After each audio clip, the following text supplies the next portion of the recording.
しても可愛い Smile to the fire peace and anxiety Doom doom doom しても大丈夫 Bitcoin's on fire we dance we move Doom doom doom キラキラ boom doom Pop bottle vibes as we go to the moon Doom doom 可愛く do go Dystopian future Let's start the show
Good afternoon, Crypto Chaos. How's it going, guys? We're back for some more Crypto Chaos. Let's get it.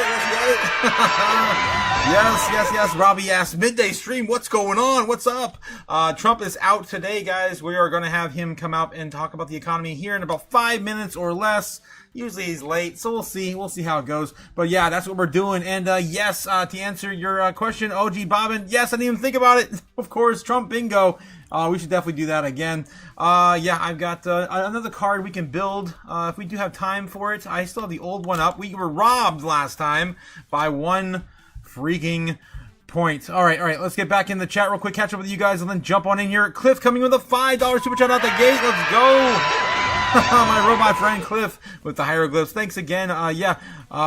Thank you so much, Cliff, for supporting the chaos. Miso Hodl, says Jake. Miso Hodl, too. Yes, for fire and, of course, freedom in the chat. With all you in class...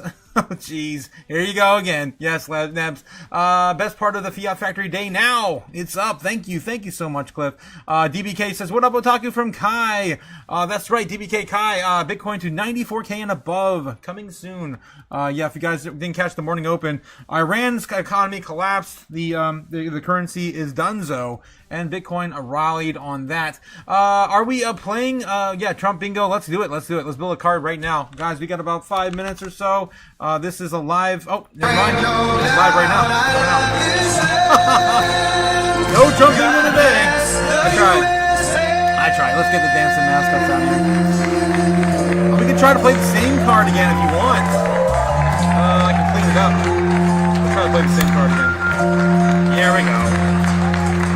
From the lakes of Minnesota to the hills of Tennessee, across the plains of Texas, from the sea to side to sea. From bringing them in with some music. Of course,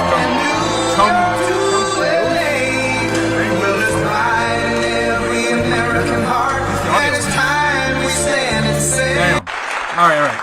Get on with it.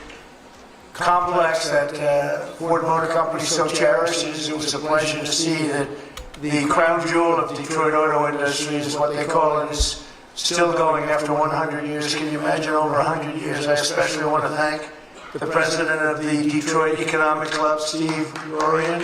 Where's Steve? Where's Steve? How's Steve? Nice looking man. Nice looking guy. And board chair Sandy Pierce. Thank you very much, Sandy. Thank you very much. And we have some very special people here. We have a man who's doing a fantastic job. I get angry at him every once in a while, but very, very seldom. Because he's got what it takes. Treasury Secretary Scott Bessent. Scott? That's Scott. What a good guy. He's got a good pulse, doesn't he? Good pulse of what's going on. Thank you, Scott. He's been great. Michigan House Speaker Matt Hall. Hi, Matt. We did good in Michigan, Matt. We won the whole thing in Michigan, didn't we? Huh? 3 times we won. You know that, right? They didn't give us credit the second time, but we won the second time. But we made the last one, Matt, too big to rig. Right? That's what you got. That's the only way you win races in many cases. I got to tell you, it's too bad. I think they should get voter ID. Wouldn't it be nice? The Democrats are totally against voter ID. Who's against voter ID? How can you even campaign? We are against voter ID. How do you not get voter ID? You know what it means, Matt, right? When you're against voter ID, you want to cheat. That's all. There's only one reason you want to cheat, and they do cheat. Terrible. Michigan Senate Republican leader Eric Nesbitt. Thank you, Eric. Thank you. Look good, Eric. State Senator Jim Ronstadt. Jim, thank you. Thank you. Thank you, Jim. Former Congressman Mike Rogers, who's running for the Senate, and he'll be a great senator. He's going to be a great senator. He was a great congressman, and then he left. He went on to very big things. He did well no matter where he was, and I think they took that away from you last time, I'll be honest with you, Mike. I really do. Don't like to get things going. I don't like to be controversial at all. But they rigged the election on you. Mine was too big to rig. You won. I'm telling you, you won. But you're going to do great this time. He's a great guy, actually. He's be an amazing senator. Thank you for being here, Tim. Special envoy to Iraq, Mark Savaya. Mark. Mark, thank you. Great job you've done.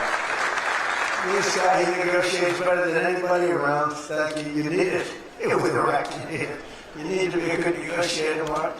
I also want to thank Michigan's great congressional delegation. They're amazing. That's been back in Washington due to a very important vote that's coming up.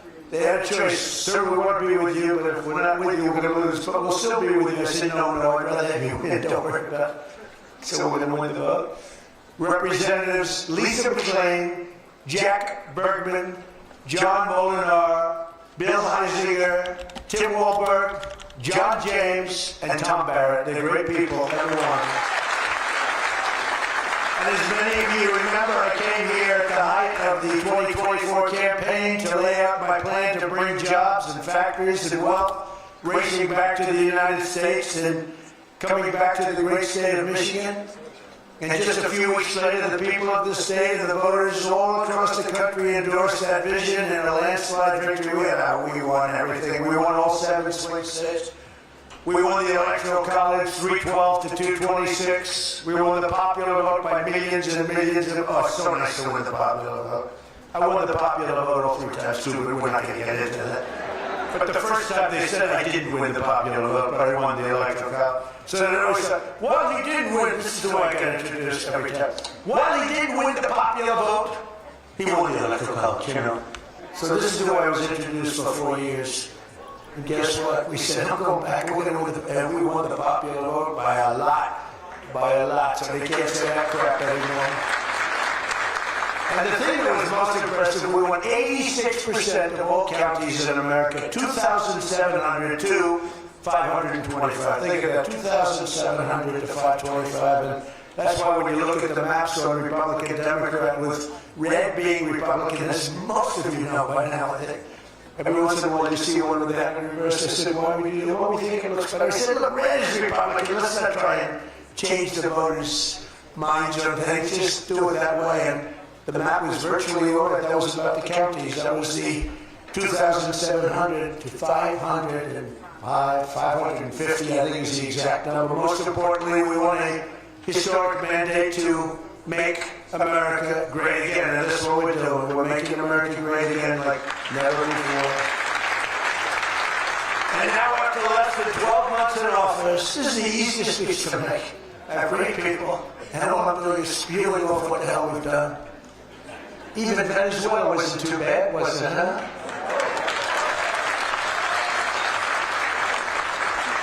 But you have people, Democrats, they say, I don't know, we should have done Venezuela, I don't know. Anybody that says that hates our country, okay? That was as flawless an attack as there has ever been. And they asked us to help them if 50 million barrels of oil, they said take it. It's $5 billion. And we did. We're working with the Venezuelan people and representatives. It's amazing. But that was an amazing situation. But we did al-Baghdadi, flawless. We did Soleimani, flawless. We did the Iran nuclear attack where we wiped out their nuclear capacity, which would have been very bad. You wouldn't have peace in the Middle East, flawless. We did it all flawless. I want to keep it going that way too. I like flawless. Think about Jimmy Carter, the great Jimmy Carter, with the helicopters crashing, the hostages all over the place. Remember that one? Think about Sleepy Joe Biden with Afghanistan. There we go. Didn't think we were It's the most embarrassing day in the history of our country, in my opinion. Real dope. Now, after less than 12 months in office, I'm back in Michigan to report to you on the strongest and fastest economic turnaround in our country's history. It's really been historic. There's never been, we're not 12 months, we're through 11 months. We've got $18 trillion being invested in our country. The most of any country ever was 3. We're at 18, there's never been anything like this. You are so lucky I allow you into this room to even be with me. I'm kidding. I'm kidding. The fake news will say, don't fix these hot stuff. Right now I'm feeling pretty good though, I will say. Oh, you're so lucky to be here. Under our He said his name. administration, growth is exploding, productivity is soaring, investment is booming, incomes are rising, inflation is defeated, America is respected again like never before, and other than that, we're not doing that well. Now think of all those things I just said. Every single inflation down, growth at an all-time high, stock market every day, 48 days in a row, 48 days during the course of 11 months, we hit a new high on the stock market, all of them. 1 year ago, we were a dead country. Now we are the hottest country anywhere in the world. That was said to me by many leaders. By almost every metric, we have quickly gone from the worst numbers on record to the best and strongest numbers, the most dynamic numbers, and an economy that is far ahead of even my optimistic. I had a very optimistic schedule. I thought, I didn't think it was, but people said we were optimistic. Turns out to be very pessimistic by compared to what we've done.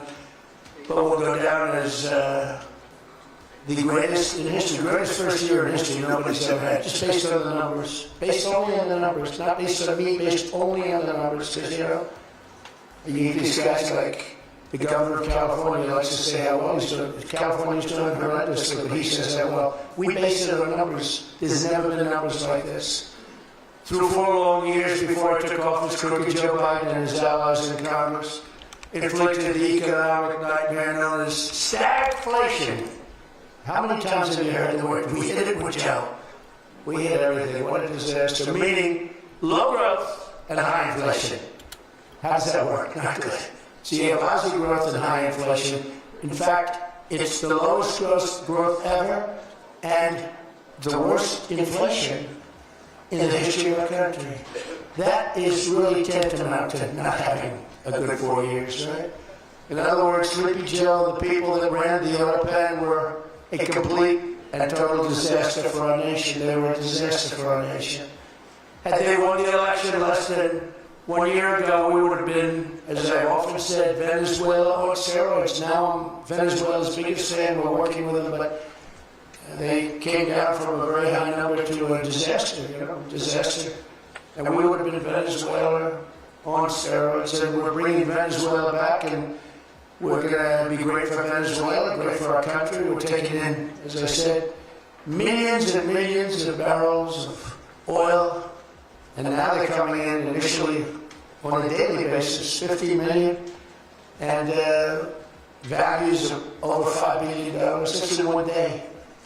Just think of it, the biggest ships in the world can take 1 million barrels. The biggest ships in the world take 1 million, we have 50 million barrels. We need 50 of the biggest ships in the world just to get it out. We're bringing it in to be refined. It's an incredible feeling. It's great. Winning is a good thing. We're going to work with Venezuela. We'll make that country very strong again. We'll get oil prices down even further. We have it down at about a 6-year low, 7-year low, but we're going to get it down further. Joe Biden gave us a colossal stagflation catastrophe, but my administration's rapidly and very decisively ended that. We have quickly achieved the exact opposite of stagflation. Almost no inflation and super high growth. So we have the highest growth we've ever had. Think of that. The highest growth we've ever had, and we've only been there 11 months. Think of what we can do for the rest of it. But do we have wood around here or not? Yeah, everything's plastic nowadays. It's very tough. Now we have the greatest growth, and we have, inflation way down. But we inherited terrible growth, and we inherited the worst inflation in the history of our country. The fake news would say 49 years. So when I say the history, they give me a lot of time, but I believe it's the history. But let's say 49 years. Would you say 49 years is okay, right?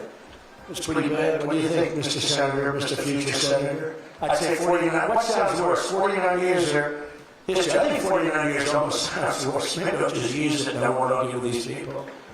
As of this morning, core inflation for the past 3 months has been just 1.6%. The numbers we just announced just before I came on stage. And GDP is smashing expectations with the fastest growth for this country in many years. The fourth quarter is projected at 5.4%, and that's despite the Democrat shutdown where we lost at least 1.5 points. The Democrat shutdown, we would have had close to 7. Think of that, close to 7. they were projecting to, the fakers were projecting to. And if we keep deregulating and adding more capacity, like I saw today at Ford, and if we don't raise interest rates every time good news is mentioned. You know, in the old days, I'm probably old. I used to be at these lecterns and I'd say, I'm younger than pretty much everybody in the room. Now I say I'm older than pretty much everybody. I like it the other way better, actually. But you're too young. But in the old days, when you had good numbers, interest rates would go down. When you had good numbers, the market would go through the roof. That's the way we're going to make it again. That's the old-fashioned way. That's the right way. Today, if you announce great numbers, they raise interest rates to try and kill it. So you can never really have the kind of rally you should have. What happens and what we want, we're going to have a lot of great months, a lot of great quarters. I want the market to go up. You announce unbelievable numbers and the market goes down because they know you're going to do everything possible. In the Fed, we're real stiff in the Fed. That's for another day. But they raise rates. So everyone says, oh, they announced great numbers, it's great, great, great. And the market goes down because they immediately raise rates. No. When the market goes up, they should lower rates. You want to see 20% and 25%? You want to see what we can do? We've got to go back to an old standard. When there's good news, the market should go up, not go down. Does that make sense to everybody? And that's the way it used to be for most of the time. That's the way you make a country great. But our growth potential is unlimited and can be much higher if we went back to sanity. We're not doing it anymore. We're talking about the head of the Fed, and I want somebody that when the market is doing great, interest rates can go down because our country becomes stronger. See, you view it differently. Our country becomes stronger, and therefore interest rates should go down, not up. They kill every rally. If it's no matter who, if it's beyond me as president, it's no matter who's president. You have a good quarter, and then they want to kill it because they're so petrified of inflation. And growth and inflation don't necessarily go hand in hand. You can have growth and very low inflation. In fact, oftentimes growth is good for low inflation. So we're going to work on that, Scott, right? I think we're going to work on that very hard. I mean it so strongly, it's sickening. We announced the numbers and we see the stock market drop 300 points. I say, what the hell is going on? Should you agree with me? It should be just the opposite. All right, Scott, I'm very happy about this. I was waiting for him to say January 20th, but okay. But we're already growing double, triple, and even quadruple the speed of almost every other major economy on Earth, with the number one economy on Earth, too. And the results are in, and the Trump economic boom is officially begun. It's really begun almost from the beginning. It almost begun, if you look at it, really from November 5th. You know, on another metric,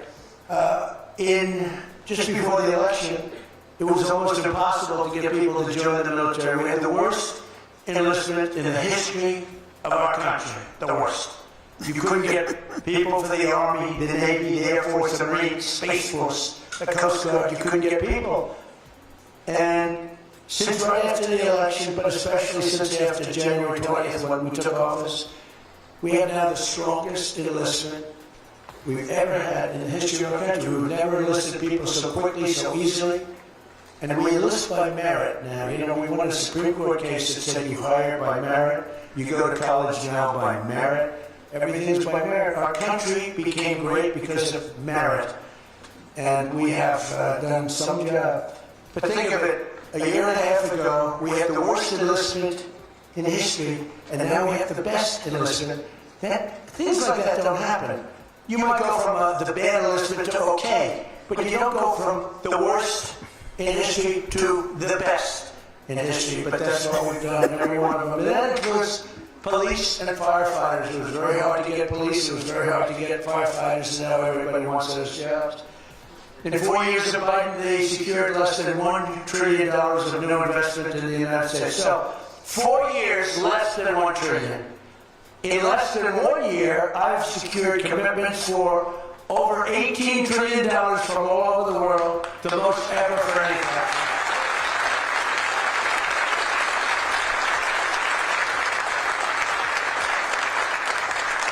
Think of that, they did, and I'll tell you what, had she won, it would be a disaster, because you would have people leave. You would have not had $1 trillion, you would have had $5 trillion, $10 trillion leaving the country, and your welfare would have doubled. when you look at what's going on in Minnesota, is that a disgrace? Is that a disgrace? And we'll talk about that. Under Biden, we had the highest trade deficit ever recorded, losing more than $1 trillion every single year. How about that? It was killing Michigan and everywhere else in our country was being absolutely destroyed. But in a matter of months, largely because of tariff income and the election result, we slashed that gaping trade deficit by, in a short period of time, 62 just came out. 62%. People are stunned. The fake news back there. Look at those cameras rocking and rolling. No, the fake news back there is they're very upset about it, actually. But they're stunned. They can't believe it. We cut our trade deficit in actually 10 months was where the number came out. We cut it by 62%. It's going to go better than that now. The stock market is now the highest in history since the election. We've set all of those records, and I think an all-time record that's so important to me because so many people have them is boosting 401ks and retirement accounts for millions and millions of Americans, people that are in the police departments, the fire departments, people that are construction workers. A policeman came up to me recently, a nice guy guarding me. He's a perfect guy to guard me. He's a massive guy, big, strong guy. He said, "Sir, you made me look so good in front of my wife." My wife thought I was a horrible investor because every time I invested, we lost money. And we have a 401k, and I'm up like 85%. She thinks I'm Warren Buffett. She thinks I'm brilliant. She's not calling me brilliant. It makes my life much easier. I love my wife much more now. She calls me brilliant every time. And I said, "Don't worry, you're going to do even better for the next 3 years." But one of the biggest reasons for this unbelievable success has been our historic use of tariffs. There was the tariff that made America strong and powerful in past generations, and then we got off and we went to the income tax system, great going, fellas. You know, we were the strongest in 1887, relatively speaking. That was around the McKinley time, Teddy Roosevelt, and some others, but we were really strong. It was all tariffs. And I know what happened. Some of these countries got together and they say, "Hey, convince the United States that it's no good, the tariff system is unfair to us." And so some genius, I don't know who, I don't want to get into it, but some genius said, "Oh, let's stick with an income tax system." So instead of foreign companies and countries paying everything, the people started paying. And then after that, you had a depression, but that was a long time. That was in like 1913, you had the tariff switch into income tax. And then in and they like to blame tariffs. Yeah, but I don't say blame tariffs. No, they brought tariffs back in 1932. They brought it back to try and save the sucker. But it was in 1929, because a lot of people, you know, the anti-tariff people. Now, an anti-tariff person is a pro-Chinese person, like Coke. This guy's fought me in every election I've ever been in, and I've kicked his ass. He inherited a lot of money. And I don't know the gentleman. But he fights me, and then he goes out and says, "I made more money with Trump than I ever made in my life." And then he supports these other people that were total losers. Gives them a lot of money. But they made more Spoiler money. alert, usually when Trump talks, the market tanks, but we'll see how this goes. It's tariffs that are making money for Michigan, and the entire country is stronger and safer and richer than ever before outside of that period of time. You know, if they had what was called the Great Tariff Act of 1887 or something like that, and there was a great group of people like yourselves, they picked really smart people to sit on a committee. They had so much money they didn't know what to do with it. There it and is. they wanted to have Damn, double bingo! Panama Canal was the single biggest investment, relatively speaking, that this country's ever made. Would be the equivalent of trillions of dollars today. And Jimmy Carter gave it away for $1. It was also the most profitable thing ever built. In other words, like buildings or casinos or anything, the most profitable thing ever built was the Panama Canal. And brilliantly, Jimmy Carter thought the country of Panama should have it, even though we lost 36,000 people to the mosquito. You know that, right? To the mosquito and a certain snake, which was not a very nice reptile. Mosquito. Brutal reptile. You got bit, it was over. It was just like, bye-bye, everybody. We lost 36,000 people. Malaria, the mosquito, and the snake. And he gave it away for $1.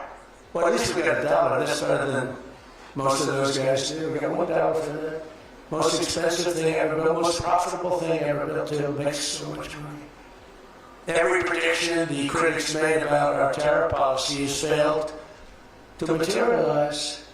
The evidence shows overwhelmingly that the tariffs are not paid by American consumers, that they're paid by foreign nations and middlemen. And Scott went over that with us before. And they're paid by middlemen. They raise the thing. Countries get involved. They pay because otherwise they won't have companies. They won't be viable. And we're the big beneficiary. Once again, the so-called experts were 100% wrong, and Trump was right. People of Michigan were 100% right. You elected the right guy. If you had the other person, everybody, we wouldn't even be having a meeting today, probably. There'd be no meeting. The economic club would be saying, like, man, we're doing bad. It's going to be awfully tough to get people to show up. This is going to be tough, Mr. Chairman. This is going to not be a good day for us. We don't want to have. Let's cancel the meeting immediately. They're going to make it another The leg Trump up. tariffs have delivered us trillions of dollars of new investment, unprecedented new partnerships on minerals, rare earths, defense, and artificial intelligence at historic levels of foreign military sales. You have the Supreme Court now going to rule on whether or not we can You use might tariffs actually to say be crypto. used. A case brought about by people that are China-centric. Foreign-centric, but China-centric. I wouldn't want to know it was China either. You know, China's one of our biggest taxpayers right now. China, would you ever believe you'd hear that? And they've been great. My relationship with President Xi's been great, but we have a group that's foreign-centric, China-centric, suing, and we'll figure something out. If we don't win, but we should win. We should win. So great for national security. I ended 8 wars. Think of that, 8 wars. And without trade and tariffs, you wouldn't have been able to end any of them. But they brought hundreds of billions of dollars pouring into the United States Treasury, helped curb inflation, and helped cut the federal budget deficit by a staggering 27%, and that's only for a short period of time. The number's much bigger than that when you add in the full year. And I told people I got into a lot of trouble because of the fake news right there. I told people, I said, tariff is my favorite word. I said, my favorite word of every word is tariff. I loved it for 40 years. I came here many years ago. Remember they said I didn't come here, then they found out I did. I got an award in Detroit, in Michigan, many years ago. And I still have it. They said it never happened. It did happen, it turned out. I didn't notice any apology. But all I did was talk about you losing your car industry. This was long before I ran for politics. They said you're losing. I said, why are you allowing these foreign nations to take your car? You know, you lost 57% of your car industry. The good news is you're getting it back. But I said, why are you using tariffs? I've been very consistent. I will tell you that for years and years, even as a private businessman. For years I used to, because I get, for whatever reason, a lot of publicity always. I don't know if that's good or bad, but it happens. And I talk about the importance. But I said, recently, I said, tariff is my favorite word in the whole dictionary. It's no word. And I took a lot of heat. They said, what about your wife, your children? Because What about moving up the anyway. God? What about Jesus? So I said, Oh God, all right, religion. it's my 5th favorite word. And since then, I've been fine. They hit me hard, these people. The fake news, they were killing me over tariff. He likes tariff more than his wife, more than religion. He likes tariff more than anything. More than this. Wow. I now call it number 5, and I'm in good shape. It was a rough day. It's my favorite word, and I got killed. Yay. Every word, you know, when you go up here, you take a big chance, especially me, because I go off teleprompter about 80% of the time. But isn't it nice to have a president that can go off teleprompter? That's what I said just this morning. I commend him for it last time he addressed the The GOP. speeches, you know, first of all, they last a matter of seconds, you know. Thank you very much. You ever notice, you know, what always coffee for us? State of the Union gets,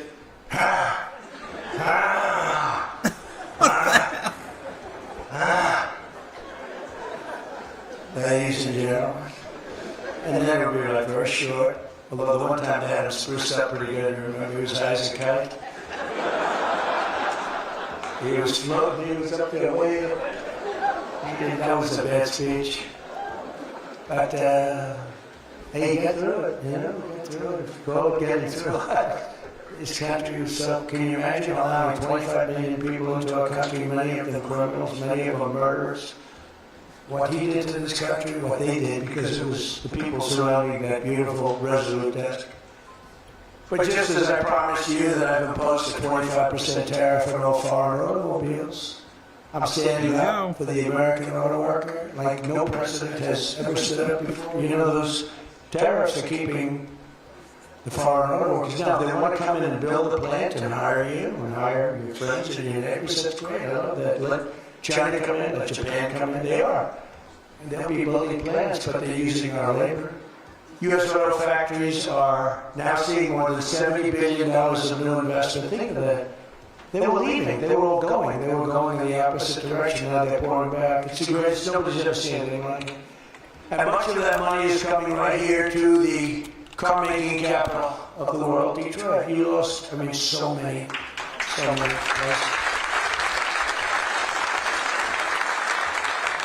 Since I took office, Ford has announced that it will invest $5 billion across its Michigan and Kentucky plants, creating 4,000 new jobs. GM is moving production of the Chevy Blazer and Equinox from Mexico right back here to America. Right? Is my favorite auto worker here by any chance? You know, what happens with Brian? Brian, oh, I see. He made some cash. He's been very disloyal to Detroit. Look at that. He is such a great guy, right? And that guy fought for me when it wasn't the popular thing to do. He fought for me from day one. When you tell him I said hello to him, that guy, he got it.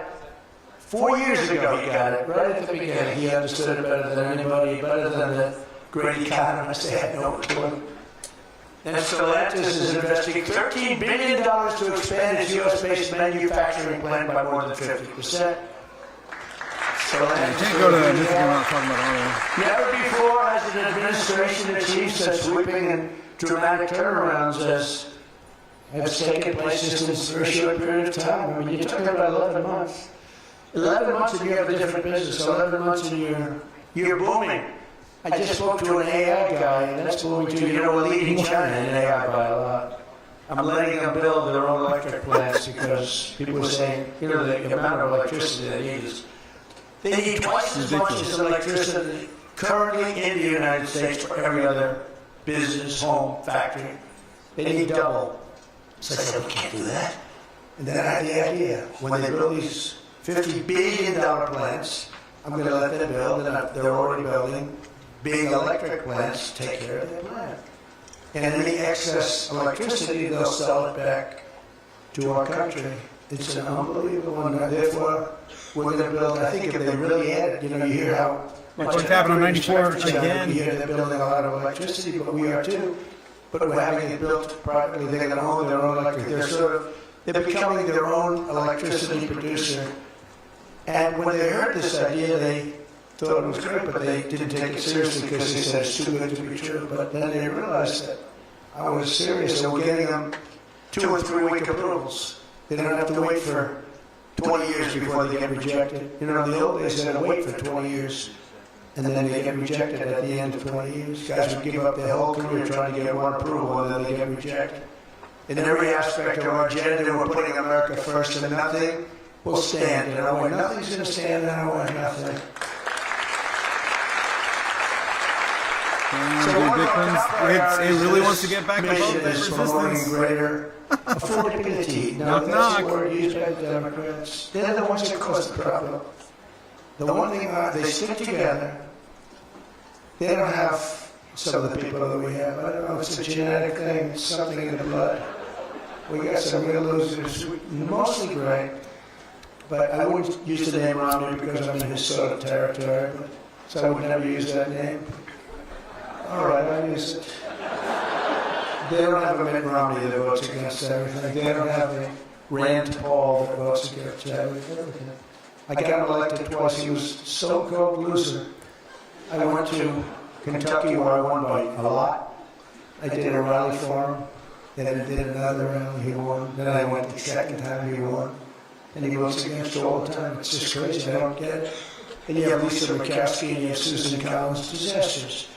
And you had a gentleman from Indiana that I don't believe it, Todd Yelby voted against. And you say, why are you voting against? They can't give you an answer. They're unable to give you an answer.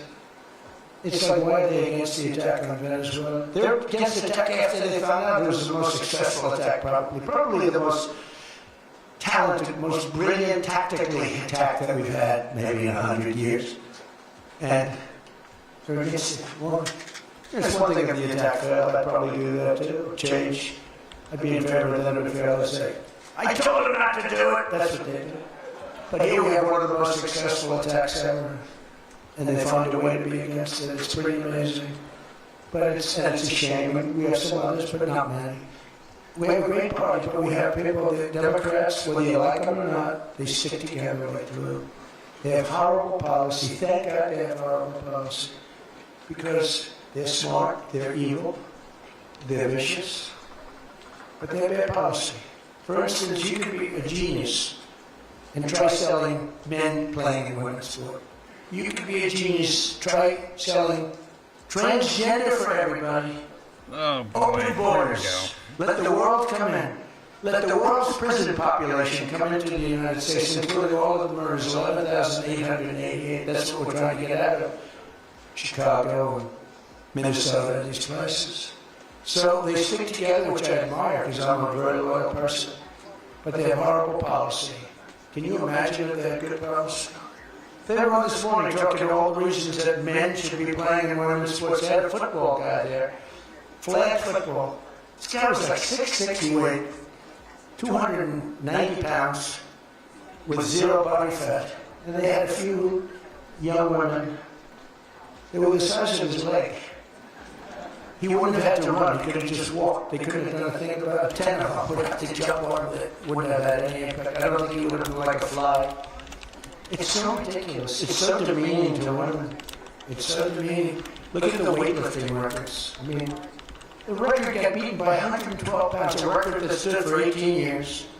1 ounce they put on, stood for 18 years. Guy comes along, who was a poor lifter as a man. He was at the lower portion of the class. Comes along and broke the record by 112 pounds. Think of that. They fought for years to beat that record. How about the swimming records? I mean, you could go to sleep during the time the man comes in the morning. You could go take a nap for a little while. How about the long distance race that took place not so long ago? Long distance, these marathon deals. They had top men, top women. The man came in. The woman came in 5 hours and 14 minutes and 36 seconds. 94K. Behind the man. Think of it. You're waiting. The man comes in. Now you're waiting 5 hours. What do you do if you're the parents? You go home and sleep for a while. Who the hell wants that? It's so demeaning to women. I think I'm breaking out as Trump's talking about transgendered. I can't believe we even go to the Supreme Court. I mean, can you imagine 20 years ago talking about men playing in women's sports? I think you're crazy. Or transgender for everybody? If you said there will be no mutilation on children, that's one of my standing lines. We will not allow the mutilation of a child. Can you imagine having to say that? 15 years ago, people would say, is that guy crazy? Of course we won't. But we're living in a different time. It's a crazy time we're living. After real wages plummeted by $3,000 under Sleepy Joe Biden, real wages are up by $1,300 in less than 1 year under President Trump. For construction workers, wages are up $1,800. Don't forget, they were down $3,000. Factory workers over $2,000, and for many other workers, over $5,000. There it is, nice for Gabe. Because we're doing so well, we're taking so much money with the tariffs. I just gave them 1776. You saw that, right? Did you see that? They had 75, and I said, you know, if you had $1 more, 1776. They said, that was a good idea. We could afford $1 more. We gave 1776. Meanwhile, grocery prices are starting to go rapidly down. Rent is down. Airfares are down. Hotel rates are down. Cell phone prices are down. And we're just getting started. But more importantly than going down, our growth is through the roof. Way up. Among my first acts in office was to end the radical left war on oil and gas and stop the crusade to kill American energy. And crypto. To open up cars so that you don't have to have an electric car. I love electric cars. I think they're great. I like Elon a lot. I With was this too quote. happy with my policy of opening it up. And I can understand that. But I've been saying it for 4 years. They wanted everybody to have an electric car in a very short period of time. There was no way to build the stations. There was no way to get it done. I want you to have gasoline-powered cars. I want you to have electric. I want you to have hybrids. I want you to have everything. Hydrogen, I don't know about. I'm hearing it's not testing so well. It's fine, except when there's an explosion, you're a goner. Have you heard that with hydrogen? I have one guy's trying to sell hydrogen, and I say, yeah, but, sir, that only happens 1 in 100, oh, great. When it happens, they find the body like 300 yards down the road. So I said, I'll pass on hydrogen. Maybe there's something I don't know about. But is anybody in the hydrogen car business? Gasoline is now under $2.50 a gallon in 17 states and under $2 in many places. We have some states it's $1.95, $1.99, $1.97. As we speak, these are gas stations, and think of that. We have gas stations in the Detroit area where you can fill up for less than $2.30 a gallon, whereas 2 years ago it was $4.50, and in many places it was way over $5. Think of that, $2.30. You see it. That's like a massive tax cut, which we gave you under the great big beautiful bill, by the way. No tax on tips, no tax on Social Security, no tax on overtime. And with our extremely successful operation in Venezuela earlier this month, that number soon is going to go up because we're going to have a lot more energy, with a lot, as opposed to a country that's going to be totally shut down. No fuel, no gasoline. And it's, you know, they say it's got more than Saudi Arabia. Who knows? Got a lot. And by the way, to all Iranian patriots, keep protesting. Take over your institutions if possible, and save the name of the killers and the abusers that are abusing you. You're being very badly abused. If the numbers are right, now I hear 5 different sets of numbers. I hear numbers, look, 1 death is so much. But I hear much lower numbers, and then I hear much higher numbers. But I say save their names because they'll pay a very big price. And I've canceled all meetings with the Iranian officials until the senseless killing of protesters stops. And all I say to them is help us honestly. You saw that I put tariffs on anybody doing business with Iran. Just went into effect today.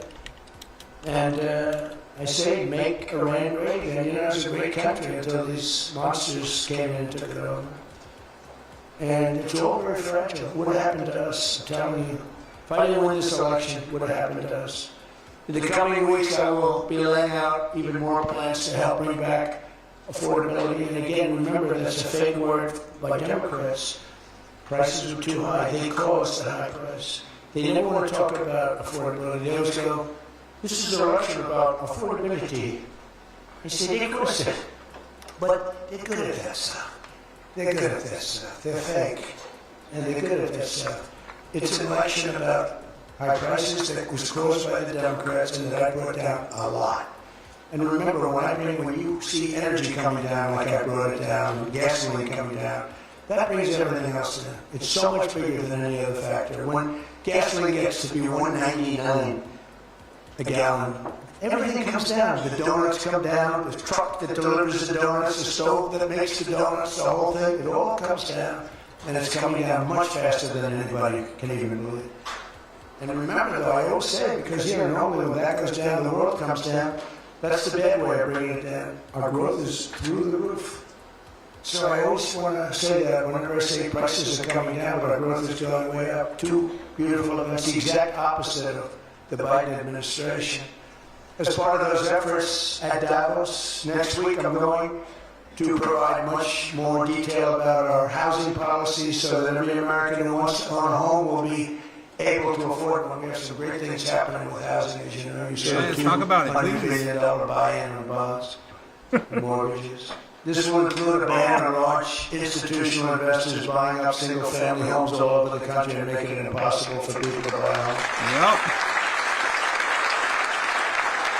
And I've also announced that the U.S. government is purchasing $200 billion of mortgage bonds to bring down mortgage rates, and it's had a huge impact. It's always so. And just last week, the average 30-year mortgage dropped below 6% for the first time in many years.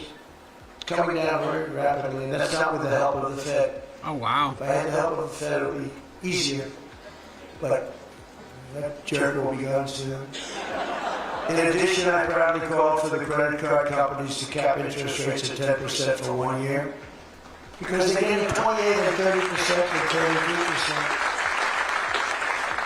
And it's unfair. The rates are way too high.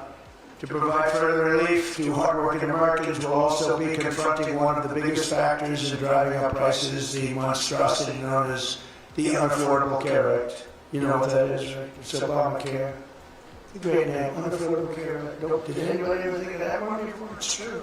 It's the Unaffordable Care Act. Obamacare was a gift to make health insurance companies rich at the expense of the American people. In particular, the so-called enhanced premium tax credits were a corrupt payoff to the insurers, whose stock prices went up more than 1,000% after Obamacare was signed.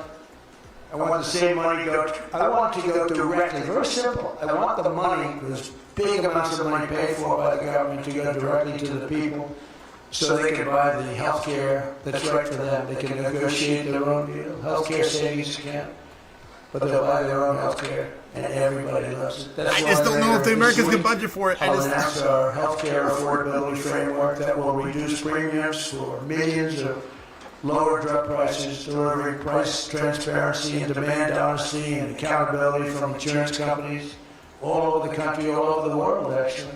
Healthcare costs will come down very fast with my most favored nation executive order. We're doing most favored nation drug prices. When we would have drug prices stay the same, everybody thought it was great. They're going to be coming down thousands of percent.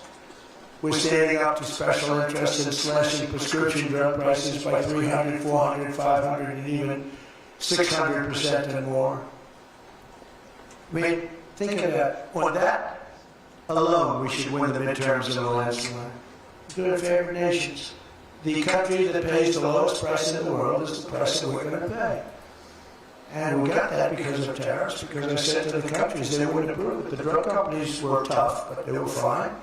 But they said the countries would never do it because you have a pill that sells for $10, you have to sell it for 20 or 30, so you have to double or triple the price of their health care for prescription drugs. Ours would come down from $130 to 20. Theirs would go from 10 to 20. The world being a bigger place. And it was unbelievable, but the countries would do it. So I called the countries and said, if you don't do it, then I'm going to put a tariff on you. And the tariff's going to be 20 times more than the cost that you're having to pay for fair health care. And every one of them said, sir, we agree with you 100%. We would be honored to do it. It was really rather amazing. We could never do it. So think of that. Your most favorite drug prices. Your drug prices are going to go down like from $100 to $10. Yeah, it's like OZ, man.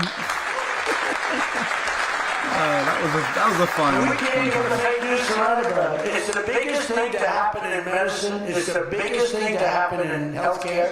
And I cannot get the New York Times. I cannot get anybody to write about it. Well, we got it done and we announced it. It was on a page way in the back of the New York Times. Still chopping around 94. You know why? Because it's so good. It's the biggest thing to happen.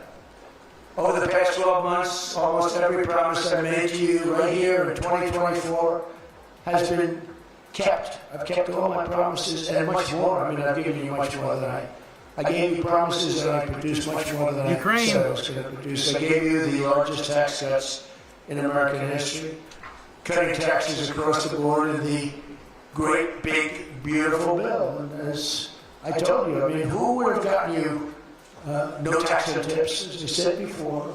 No tax, I said over and over again, no tax on overtime, no tax on Social Security for our seniors. Yeah, we don't need it. Because the Democrats won't do this. Doesn't work for them. We also made interest on car loans fully tax deductible, so that when you go out and buy a car, if you have a mortgage or you get a loan on a car, you're allowed to deduct interest for the first time ever. That's never happened before. But only for cars that are stamped with the beautiful words "Made in the USA." In other words, we're only letting that take place if the car is made like in Detroit or in the USA. Our tax cuts also provided 100% bonus depreciation on all new equipment and capital investments, meaning that for any manufacturer looking to bring production back to America, you can write it all off, everything. Not in 38 years, not in 44 years, in 1 year. You write the whole thing off in 1 year. That's the biggest thing. I think that's the biggest thing. That's the big job producer. And I've cut an unprecedented number of burdensome regulations. We're #1 in the history of our country in cutting regulations. I promised to cut 10 old regulations for every 1 new regulation. So if we put it on a regulation, the only way I'll allow it to happen is if the Secretary, like Scott Bessent, cuts 10 old regulations. But instead, last year we actually cut 129 regulations for everyone that we put in. Think of that. So nobody's ever cut regulations like I have.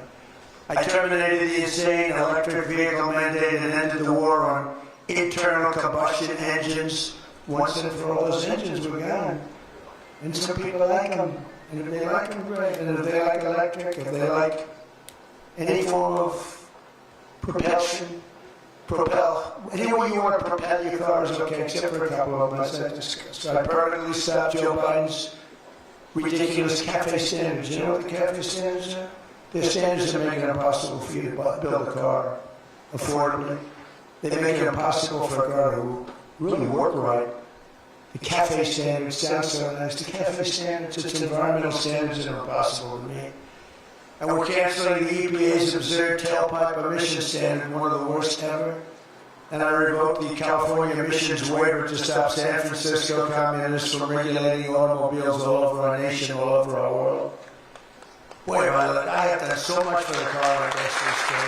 Nobody thought it was possible to do. And that's why your industry, and not everybody's in the car industry. How many people are in the car industry in this room, in one way or another? That's a lot, relatively. It's not bad. Another urgent priority for bringing down the cost of living is to stop the colossal fraud that is bleeding American taxpayers absolutely dry. The fraud being committed by the Somali population in Minnesota. Oh, here we go. Is monumental. And California, Illinois, New York, and others are just as bad. Our country has been losing over $500 billion to fraud every single year, but those days are over. We have the best group you've ever seen assemble going after fraud. In Minnesota, we're cracking down on the Somali scams, ending the brazen and shameless theft of taxpayer dollars. Well, it's going on in Maine, too, with Somalis. You know, and they don't take our ships anymore. You know why? We hit them with the same missile that we used to hit the drug dealers coming in with the boats. You know, we have drugs coming in by sea, down 97%. You've seen that? And we're really trying hard to find out who the hell is the other 3%. But we have them down 97%. And we're going to start hitting them by land, too. The hard part is done. By sea, nobody's coming. Hasn't been great for the fishing industry, however. Those that have a fishing boat, they're having a hard time getting customers. You can't have everything. Nobody wants to go on boats. Nobody wants to go like 25 miles an hour. When you see a boat with 5 engines on the back of it going 65 miles an hour, and it's loaded up with hundreds of bags that you see cellophane with wood, typically it's not fishing. How about the couple of submarines we took down? We took out 2 submarines, and the Democrats say they were fishing. No, they're submarines. They build that very fast. It's a drug-carrying submarine. They have a lot of money. And we took them out, and the Democrats claimed that they were fishing. We shouldn't ruin people's beautiful fishing journey. It's unbelievable. Well, we have to go through it. It's really a shame, actually. We've frozen all children's payments to the states that we're talking about, and we will now require proof of attendance in order to receive federal funding for child care or any of that. How about all these child care places in Minnesota where there are no children? They go there, they get paid millions and millions of dollars. The biggest operation in all of Minnesota had no children. And we pay millions of dollars. They're scammers. They always will be. and we're getting out, and we're not going to pay them. We're not going to pay Minnesota. Right, Scott? We're not paying Minnesota any more money for that. Any of that. Bitcoin keeps knocking on that 94K door, man. It's still up there. He's an incompetent, crooked guy. And also we're freezing any welfare payments go to illegal immigrants that will start effective immediately. So when illegals come into California, Gavin Newsom, they come into California and they send us bills for people coming in and we're not paying it. So we're working on that very strongly. Just don't pay it. As Nancy Reagan would say, just say no. You remember Nancy Reagan? Just say no to drugs. It's a little more difficult than that, I guess, right? Just say no. Additionally, from this moment forward, if you're on public assistance, like almost all Somalis are, did you see where 94% of them are public assistance? You can't wire money out of the country back to your bank account from where you came. But more importantly, we probably aren't even going to give them the money anymore. The money going to them because of the tremendous abuse and probably illegality being perpetrated on our country. We're not going to give them the money. We're not giving them the money. It's massive numbers of people are scamming our country. They came from a place with nothing, and they come here and they drive around in Mercedes-Benz. You know, the Mercedes-Benz dealers do well in that area of Minnesota. They have nothing. They get welfare payments and they have Mercedes-Benzes. It angers me so much, but we're going to straighten out our country. This was done under Biden and Obama, very much under Obama. It all started under Obama. And we just can't, we've got a great country, we're not going to screw it up. But this is one of the great scams ever. They had the same thing in Somalia and Maine. Who would think? I never saw that happening. But in Maine, it's really crooked as hell too. But it's not just Somalia.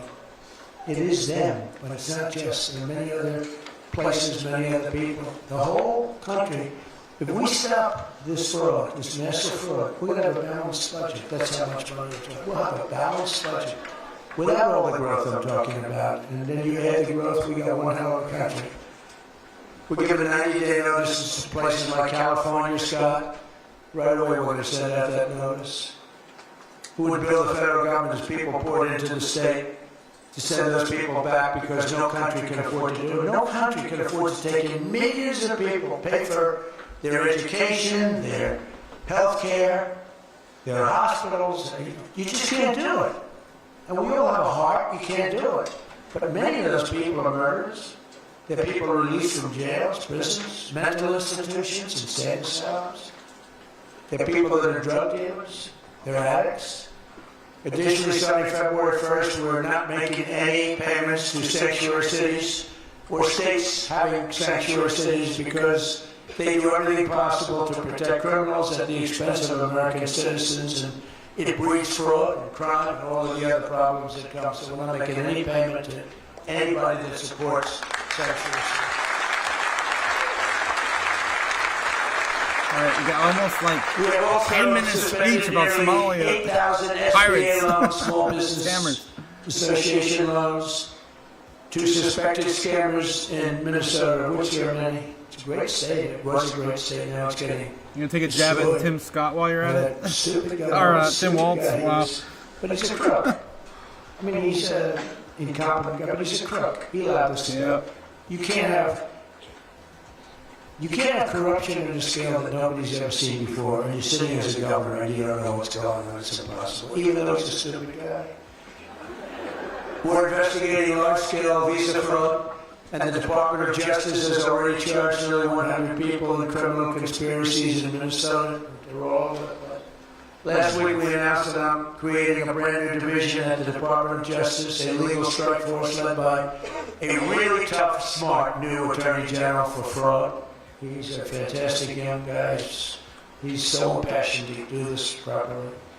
We intend to imprison any fraudster, politician, or public official involved in these sick plots to loot and pillage our country. Think of that Ilan Omar. She lives in Somalia. They don't have a government, they don't have a military, they don't have police, they don't have anything. All they have is murder and robbing ships, bringing in ships, pirates. That's stopped. Same missile, ping. That's the end of them. It's amazing how they can stop corruption. Those missiles, they never miss. same one, exactly the same. Grandpa, you gotta stop drinking, Grandpa. But she comes from a country with nothing, and she comes here and she tells us about our Constitution. I have a constitutional right to rip off the country. She's a total scam artist. Anybody knows. How do you let Going off the deep end now. AOC plus 3. She was one of the 3. They're all scammers. They're so bad for our country. They're so bad for our country. Our ICE operation in Minnesota, for example, was finding hundreds of killers, violent predators, and child rapists, some of the worst criminal offenders anywhere in the world, murderers all over the place. All we want to do is get them out. Did you see the pictures that we put up? Hundreds of them. Murderers wanted for murder, wanted for the worst drug selling. One of them is one of the biggest drug dealers in the world. And vicious, sells bad drugs too. Bad drugs, like if you take a tiny little morsel, your child is dead. And we're getting them. But it's hard to get them because they make it so impossible for you. And you wonder why do they do that? Do they want to live with murderers? Do they want to live with these people that are emptied out from prisons? They have a lot of people. One of the reasons I was so angry with Venezuela, they emptied their prisons almost entirely into the United States of America. Trinidad was the gang. One of the worst, probably the most violent gang there was anywhere in the world, they're saying. We're getting them out. We've got a lot of them out already, but we're getting them out. We're also going to revoke the citizenship of any naturalized immigrant from Somalia or anywhere else who is convicted of defrauding our citizens. We're going to get them the hell out of here. Like Bitcoin's hitting a wall. You might see a little bit of resistance. America to rob Americans, we're throwing you in jail and we're sending you back to the place from where you came. We're throwing you right in jail. And they know it, too. It got as high as 94.2. And one of the reasons they're doing these fake riots, I mean, they're just terrible. I mean, you see it's so fake. Shame, shame, shame. You see the one, that's all practice. They go practice. They go to areas, they take hotel rooms, and they all practice together. We're faking out the bears. It's a whole scam. We're finding out who's funding all this stuff, too. We pretty much know. But in conclusion, as we liberate our country from this cultural scourge and the plague of corruption and fraud, we'll rediscover the natural energy and native spirit that truly makes America great again, like we're doing with Detroit and Michigan. If we get rid of fraud and do our job properly on the trillions that are being extorted out of our country from corrupt and incompetent governors like Gavin Newsom, J.B. Pritzker, and Tim Walz, we will very soon have a balanced budget, and that's the kind of money that we're talking about. We're talking about massive amounts of money. Our country wasn't built by people who tried to lie and cheat and scam their way to success. It was built by legends like Henry Ford, Henry Dow, Thomas Edison, the Kellogg brothers, Alfred P. Sloan, the founder of General Motors, men who lifted up American workers and strengthened our nation beyond even belief.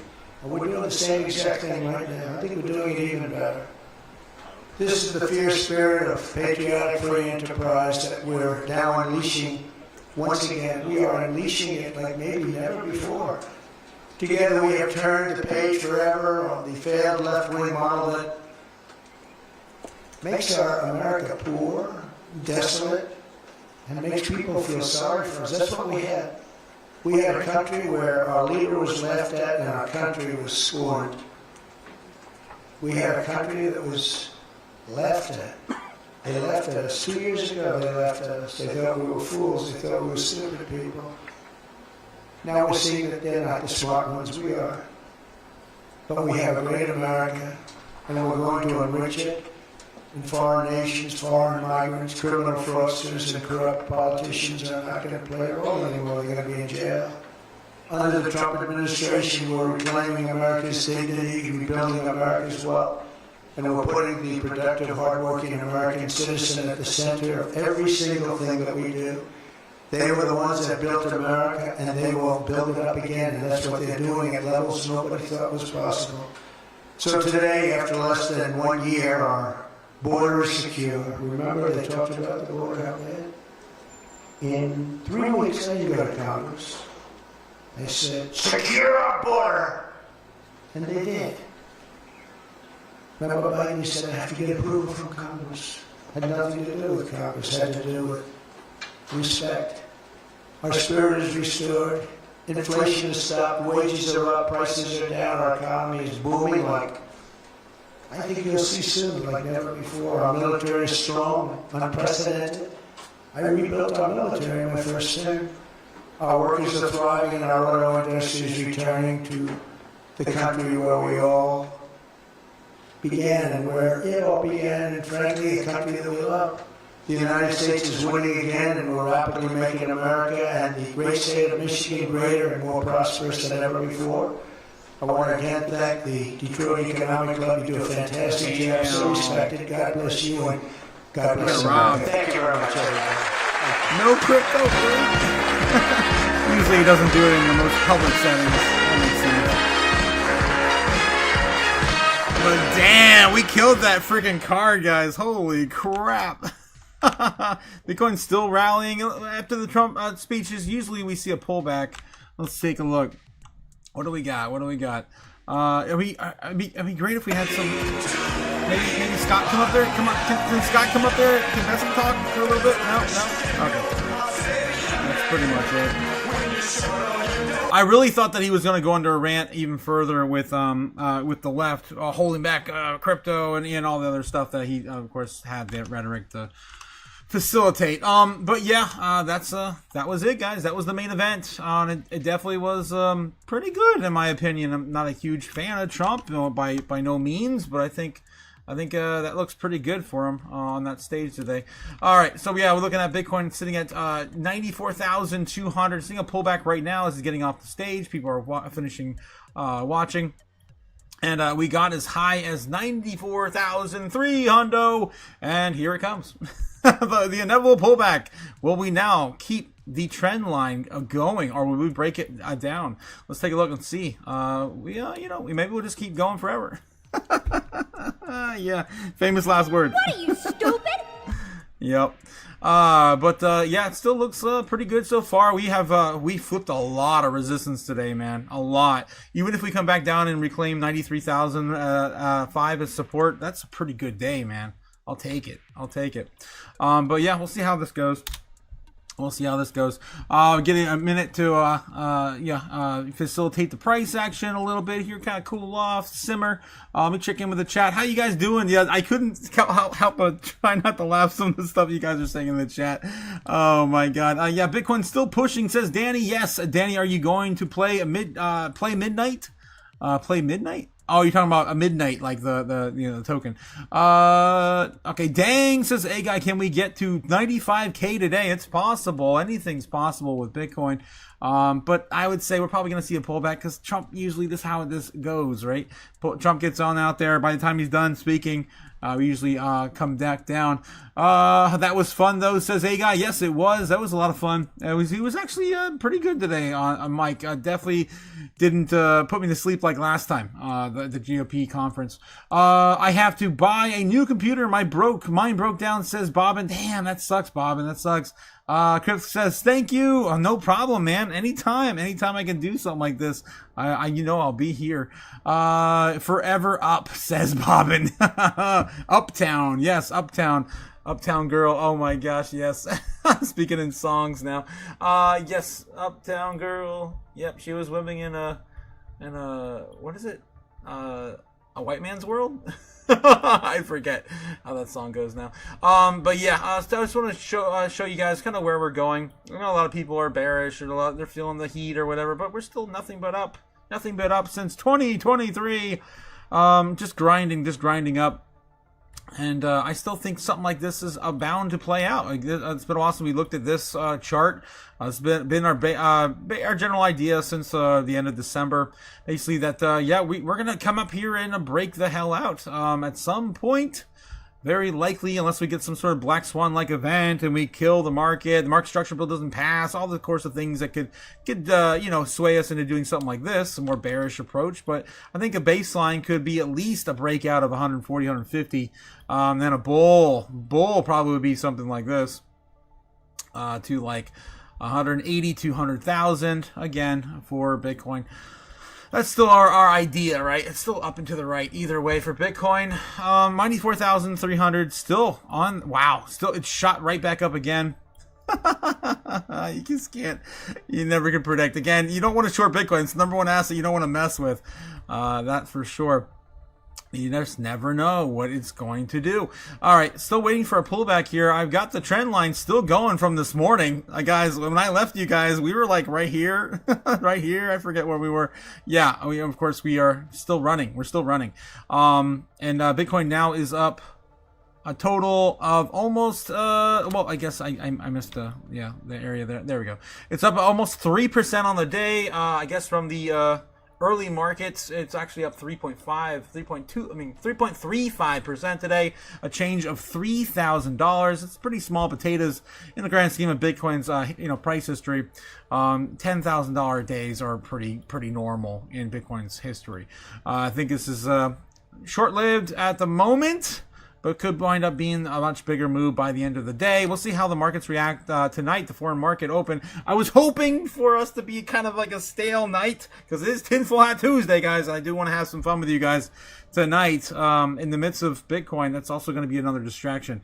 So we'll hopefully see how this plays out. I'm hoping not to be too distracted by Bitcoin again tonight, because we're supposed to be distracting you from crypto on the down days, and today's overall been a really good day. 94,300, still climbing and reaching new highs after Trump is done speaking. This is this is interesting.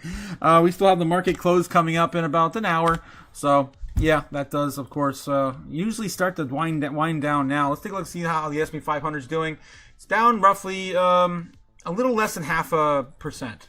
A little less than 0.5% on the day. I mean, it is heated. It just reached a new all-time high not too long ago, right? When was the newest all-time high? Was on it was on the third. It was Tuesday. Oh, it was today. Was that today? Is that right? I guess so. I guess that happened today. It's just winding down a little bit. Is that right? It's the daily chart. Yeah, that's got to be right. Tuesday is the 13th. So yeah, that was today, and we hit a new all-time high. Or maybe we hit it yesterday, technically. Yeah, Monday. And then we fell today. Whatever. Either way, it's sitting at all-time highs. Who cares? Roughly around 7,000 on the S&P 500. How's the Dixie doing? Still looking strong after Trump's speech, as per usual. This looks like it's about to break out on the Dixie, unfortunately. And Bitcoin has in the past moved with the dollar before. This leg up takes us to about a 99.7. Still not testing just quite that 100 level. That's probably more than likely. If we get he didn't even mention Powell. Guys, we got robbed with Powell. Ooh, he just like lets that roll off the tongue. Maybe some of you guys are talking about him legally can't say anything during this time period. Maybe, since he did just issue a subpoena. Otaku is the new fentanyl, says Los. Naturally high, but okay, thank you. All you have to do is tune on in. And you'll get some, you'll get high yourself by proxy. I love you, Los. Thanks. I'm a short. Give me a little pullback, please. Oh no, Crypto JPEG, what are you doing? Why are you shorting Bitcoin? Are you crazy? Bitcoin reaching for the stars here. Potentially breaking out to 95K. Let's take a look at the smaller time frames. Do we have any sort of breakdown? There's nothing. It's just running. It hasn't shown any weakness yet. We broke out here on this tight price action.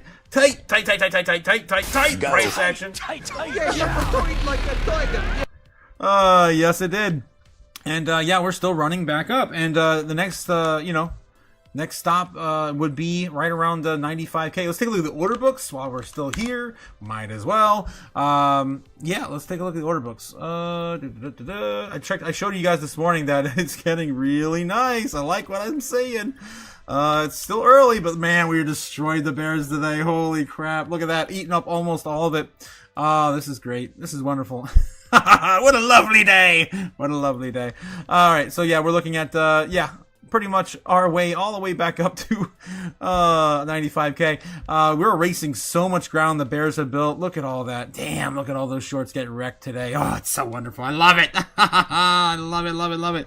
Oh. The point is, if you have the superior asset, it's going up forevermore. Yes. Forever. Right. Forever, Laura. All right, so yeah, Bitcoin is not going to go up forever today, but we'll see where it stops. I was showing you guys this morning, all this is starting to print higher and higher and higher, showing me that the goalpost is now, and this is very prevalent now, you can see it. It was just a glimmer, and I was like getting all excited and getting this morning. It was just a glimmer of us moving the goalpost up this morning, and now it's actually printing. You can see it very clearly. We're building newer checkpoints, right? New checkpoints, new goalposts to the top, of course, on Bitcoin. And I mean, it's the only time it's going to tell, but the stronger we, I mean, we could still get a pullback and still bounce off maybe 92, maybe 90 flat again. We do still have a lot of events coming up. We have the Supreme Court ruling tomorrow that could shake things up for tariffs. We have allegedly still the market structure bill voting on Thursday, even though we've got mixed messages with what's going on there. That's still going to happen on Thursday. Yeah, so we still have a lot going on in our space, and I think these silly numbers, the data, the CPI data, just kind of got get everyone a little bit more animal spirits back in the market. All right, so that's what's going on in the price action, and it is exploding. 94,004. Yep, we are running into resistance right here at 94,004. The bulls are winning right now by about almost a full billion in trading volume. So it's not too crazy just yet. Usually the bears are winning by 2 or 3 billion some days on the worst days, right? So it's still coming. Yeah, still coming. Wow, it tried to sell off too right there, and it got pushed right back in. A lot of FOMO starting to pile in. You can see there's multiple $1 million moves there. Someone just dumped $6 million in Bitcoin right there in the last 10 seconds. Yeah, we don't normally see those big numbers come out until like there's some FOMO, and there's some FOMO. Who the hell's buying the top at 6 million? That's what I want to know. Geez, I don't know. But anyway, Bitcoin's powered by chaos. Bitcoin's this is what powered we by live. chaos. When Godzilla walks onto the playground, Yes. you know, all your models, they're all going to be destroyed. Yes, they will. I can't wait. All right, yeah, Bitcoin. Ooh, wow, a big push right there too.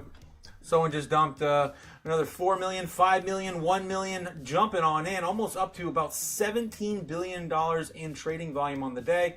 Almost putting the bears to shame. We're making a push, man. We're definitely making a push. We're not going to see resistance again until 94.5, as they are dumping money in, man. Another 4 there, another 5 there. $1 million moves, man. $1 million moves. Crazy. It's just not slowing down. It just keeps ripping. Go, send it. I can't leave, guys. What the hell? I can't leave. This is insane. We're gonna win so much. Damn, Trump. Seriously. I feel like I need to play a full clip after that speech. Forever Laura, it's a great t-shirt idea. I'm sure there's plenty of those t-shirts. I wouldn't mind doing it as well. I do have a lot of t-shirts and merch on the store. If you guys want to get some basic Bitcoin merch, I gotcha. I just don't want to, I don't want to take, Michael Sarah's like this. Look at these wicks, guys. Damn, that's aggressive. Wow, that's crazy. Are we gonna see? Come on, a pullback. Do something, man. Do something. Pull back. Find a spot. Maybe we just keep going. I don't know. We gotta find a spot to pull back. Last time we did this, guys, we didn't stop for 5 days. So anything is possible. I think that was obviously mostly just people getting back in position from the the beginning of the year. But it's so far been so good, guys. I don't think Bitcoin's going into a bear market this year. I've been saying that for a long time. I think we're going to be getting this this shakeout, final shakeout, and with market structure bills, going to be a lot more regulation.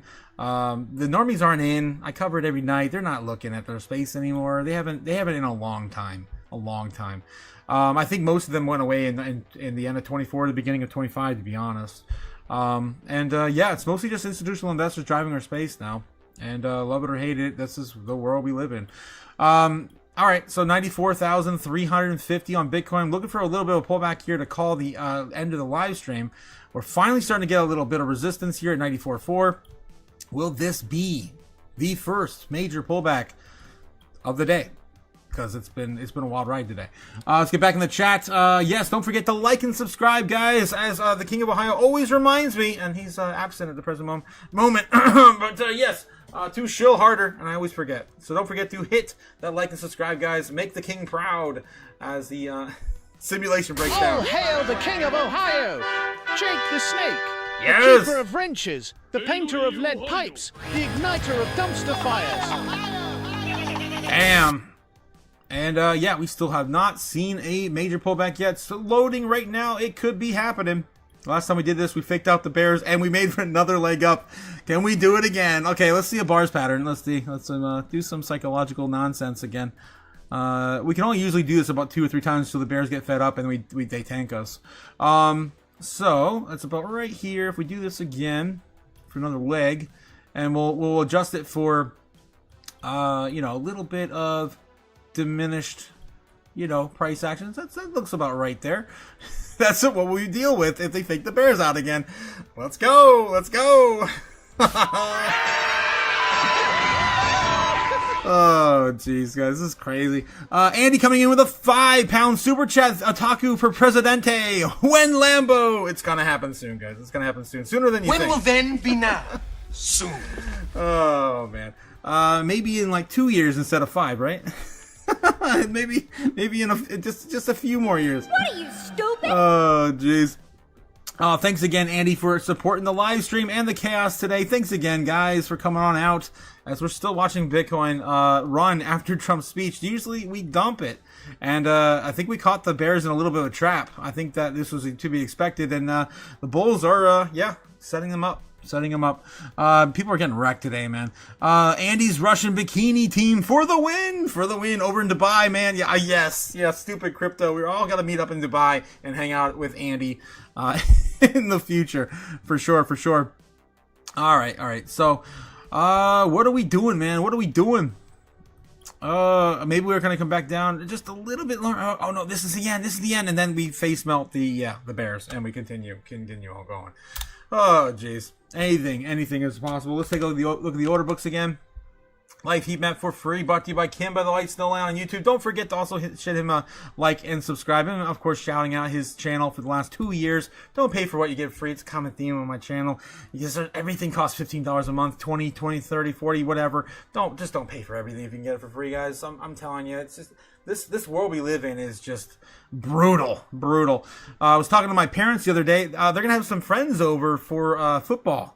To watch a game this weekend, and then my dad's like telling me I don't know where to get it. I'm like, what do you mean you don't know where to get it? It's on TV. He's like, oh no, now they have this team playing on this station and on Netflix, and this team playing on Amazon Prime, and then they're having these games on Comcast, and they have these games on ESPN Plus. I'm like, oh my god, you can't even. You're telling me you are locked. The normies are locked into buying like 4 different new like outlets in order to watch a sports ball game. Are you kidding me? What are you, stupid? It's crazy.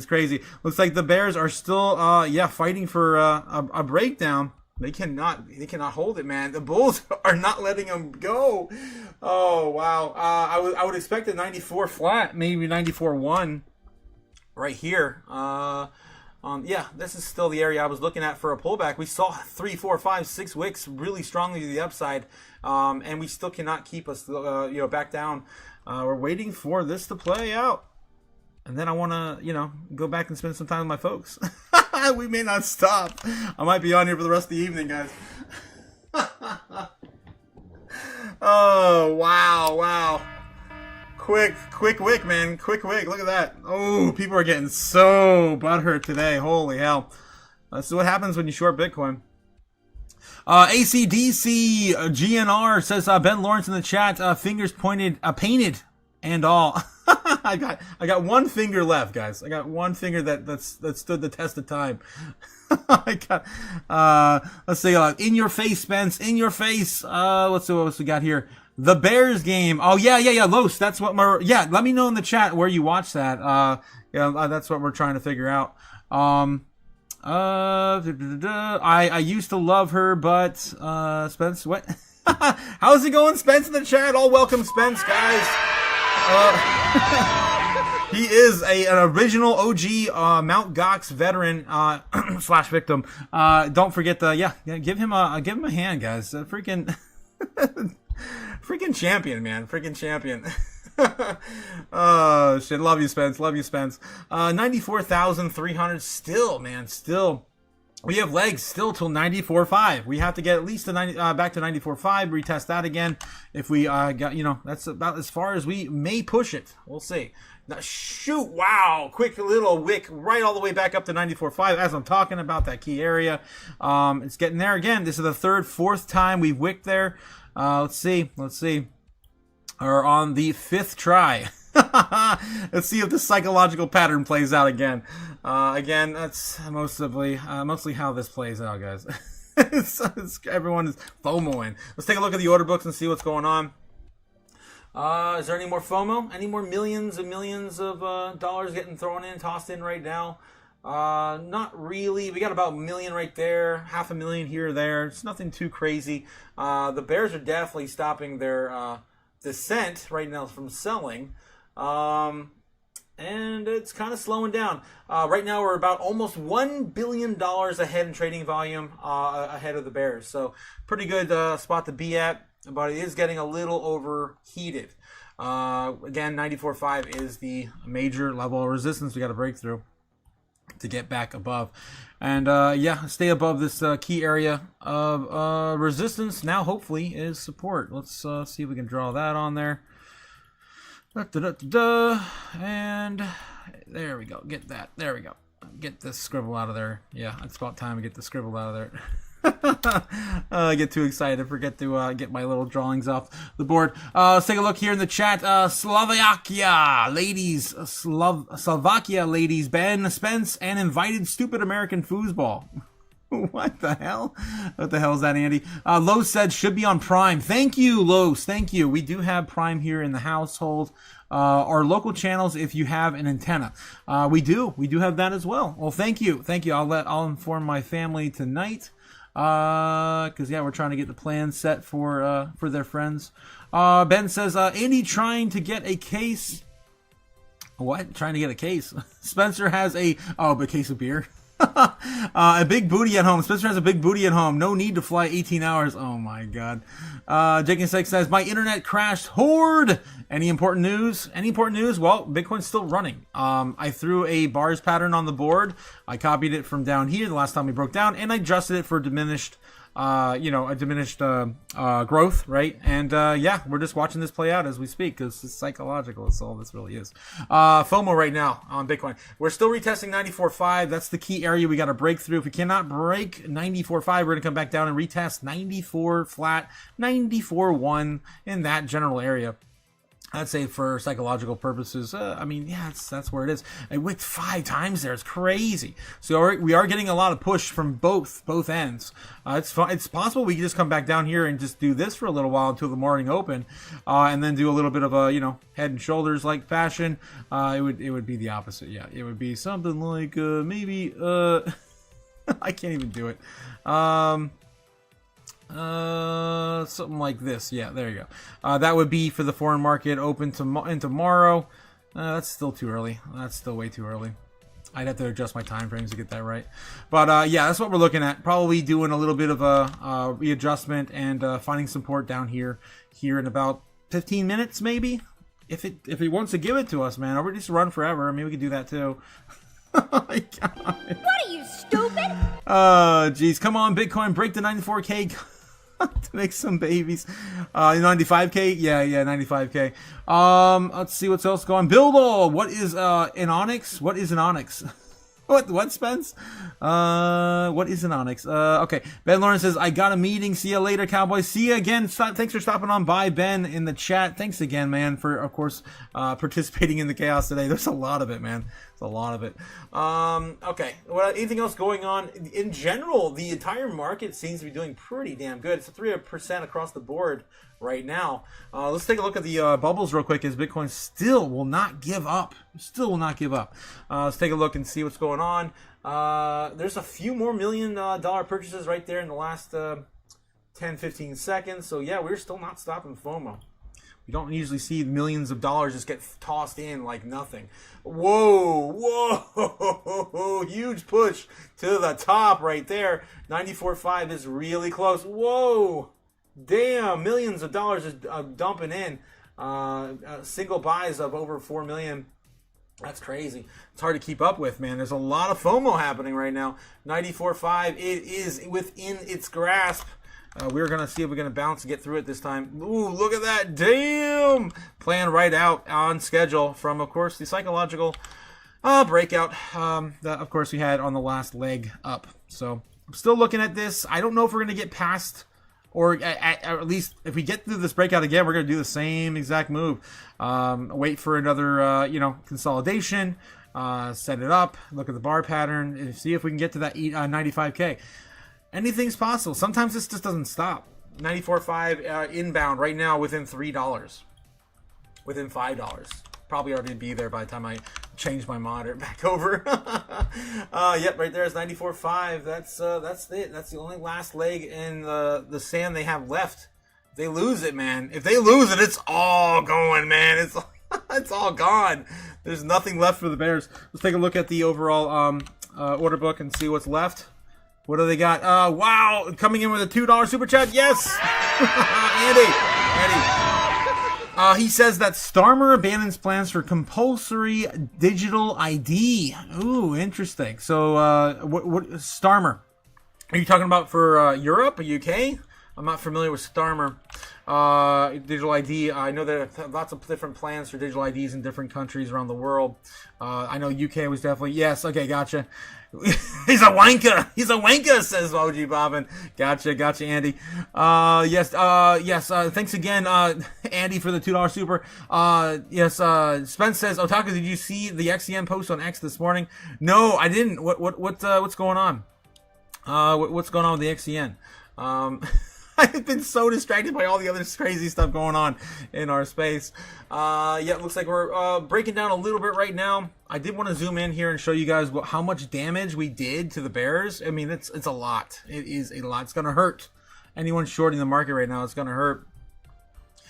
Oof. So yeah, we shot all the way up here, and this is all gone. And it's gone. We just reset. This giant chunk is all off the table now, guys. Tomorrow morning, it's just going to be right here, 95. Can they hold 95? If they can't, then yeah, we're going to shoot all the way back up to near 100K. 95 broken would take us to about 98. 98, 99, of course, then being tested in these areas here. And I keep showing you guys, the goalpost is moving higher. Every 12 hours, we keep building it higher and higher and higher, and every key area is now folding to a new, goalpost. So again, Bitcoin, it's ripping, man. Don't fight the trend. Don't fight the trend. All right. What just happened? Everything went black. Looks like Bitcoin's now coming back and finding maybe its next Yes, do it. It's gonna retest right now at 94.3. Breaking down. Yes, finally. We're going to get a retest of 94.1. Incoming. That's what we're waiting for. Oh, you're not going to give it to him. You're going to do him dirty. Oh, my God. All right, another pass. It's another attempt to 95K. Maybe be loading. Oh, my God. This is why you don't short Bitcoin. All right, let's see what's going on. Whoa. Getting a spam call. Jake the Snake in the chat coming with a $2 super chat. Thank you, Jake. He's got something to show us. As Bitcoin continues to wake up. Oh my God. What in this? I'm gonna come. Do not come. Should I do it? That's an oldie but a goodie. Do not come. Oh, I'm gonna do it.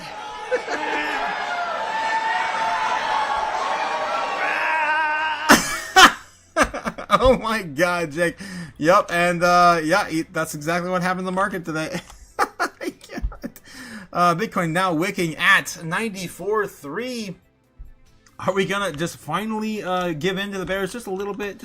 We did so much damage. It's perfectly fine, perfectly good. We're coming back right now, and we can go back and we can just bounce off the trend line. That's fine too. That would take us back down to, if we did even lose this. They take us down to somewhere like between 93.5, 94K. If we hit the trend line at the current time frame right now, it'd be about 93.8. Anything's possible, guys. I mean, as of right here, we wicked so many times. I don't know if we're gonna go back down and retest this yet. It's crazy. It's crazy. So that's what I'm looking at Bitcoin's price action currently. Oh my God, Jake the Snake, you're nuts. You're nasty, man. You're nasty. We're gonna win so much. Geez. Gamma God is saying I have an onyx ring. I break it out today and wear it for good energy. Yeah, we gotta catch up on the onyx. What's going on? Let me know in the chat what's going on with onyx. If you don't mind dropping a link to what you're talking about. Devs are cooking suspense. The onyx testnet validator dashboard is now live. Stay tuned as we continue to build. Are you saying they're affiliated now with BlackRock's Buildle? Are you saying build? Are you just trolling? External validator onboarding XCN Buildle. What ticker? Buildle. Like BlackRock's Buildle. Is that what you're talking about? That would be huge. I thought you were just playing around with the words. That would be huge. Let it be. Let it be. Yes. And obviously we know that we would not be talking really big about Onyx current day if Robinhood didn't just get its listing at the tail end of last year, the beginning of this year. I mean, that was huge. That was huge for Robinhood. Robinhood barely has any big crypto assets. They have like 100 or less. I think it's like 60, 75 last time we checked. It's not even 100 crypto assets, and they've been facilitating crypto transactions for what? I mean, as long as I've been in crypto, all right, in 2020, 2021. So. Yeah, I think it's huge. That's huge. Andy's got a link for Instagram. Let me see if I can get on here. I do have an Instagram account, guys, but don't really post much on it. What is this? Andy, what the hell is this? The tastiest, most tender salmon, which is exactly what we at John West want. Go get him, Orange Man! What the hell?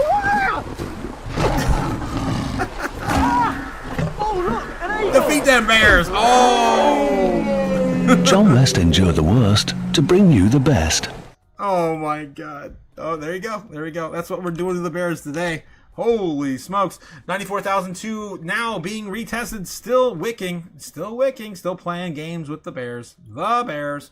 All right, 94,200. Oh, man. We just won't give it to them, man. We just won't give it to them. Higher lows. So far. Don't get too excited. It could still pull back. And it just wicks again. Jeez. Let's take a look, man. Melting the face of the bears today. It's fine. Come back down. It's fine. You come back down the trend line. Give the bears a little bit of hope. That's all. Just come on. Don't be a dick, guys. Those poor bears, man. What are you, stupid? Oh no. It's fine. Just give the bears a little bit of a small time relief rally, right? Just come back down here. Maybe do fake them out and be like, "Oh, dead cat bounce, it's over," and then boom. I'm just trolling now. Let's say what else goes in the chat. What else we have here? Put them in a body bag. Oof. Ding, ding, ding. Yes, bears getting kicked in the nuts. Yes, Andy, that was awesome. Thanks again for dropping that one. Definitely right now. When commercials used to be good. Yeah. Now, we can't just have anything funny. All comedy is dead now. Oh, damn, it's bouncing. It is bouncing. And we're still on the 1 minute. So, again, look at this. Let's look at the longer time frame. See how everyone else is looking at. Dang. Oh wow, it's definitely got legs still on the even on the longer time frames. I mean, this could still do something like this down here as well. Looking at similar patterns back here. If you want to play this even a little bit longer into the foreign market open. Ooh, that even bounces right off the trend line. Ooh, I like that. So this could possibly happen too. Last time we did a similar price action right here, the similar pattern. Again, this is all psychological moves. The market usually tends to work the same way. And again, this is starting to wick up faster than even this one back here for this fake out. So, yeah, I'm okay with that. Damn it, that's right on the market open too. A little bit. Maybe we can draw it out a little longer. It would play out right about here, 9 o'clock, 8 o'clock. Let's see, 7 o'clock is probably fine. Yeah, it was fine, probably the way it was. Yeah, 7:30. That would be about 9:30 in the foreign market. I mean, that's a good idea. That's a good idea. At some point, I gotta have to go.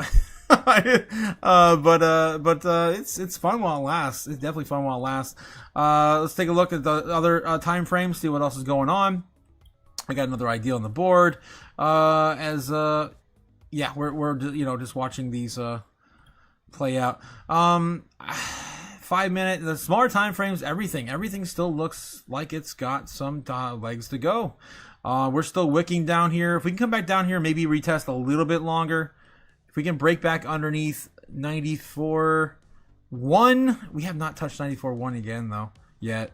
But if we get back down to 94.1, we could see a continuous breakdown and maybe get back to 94 flat. Turn that into support.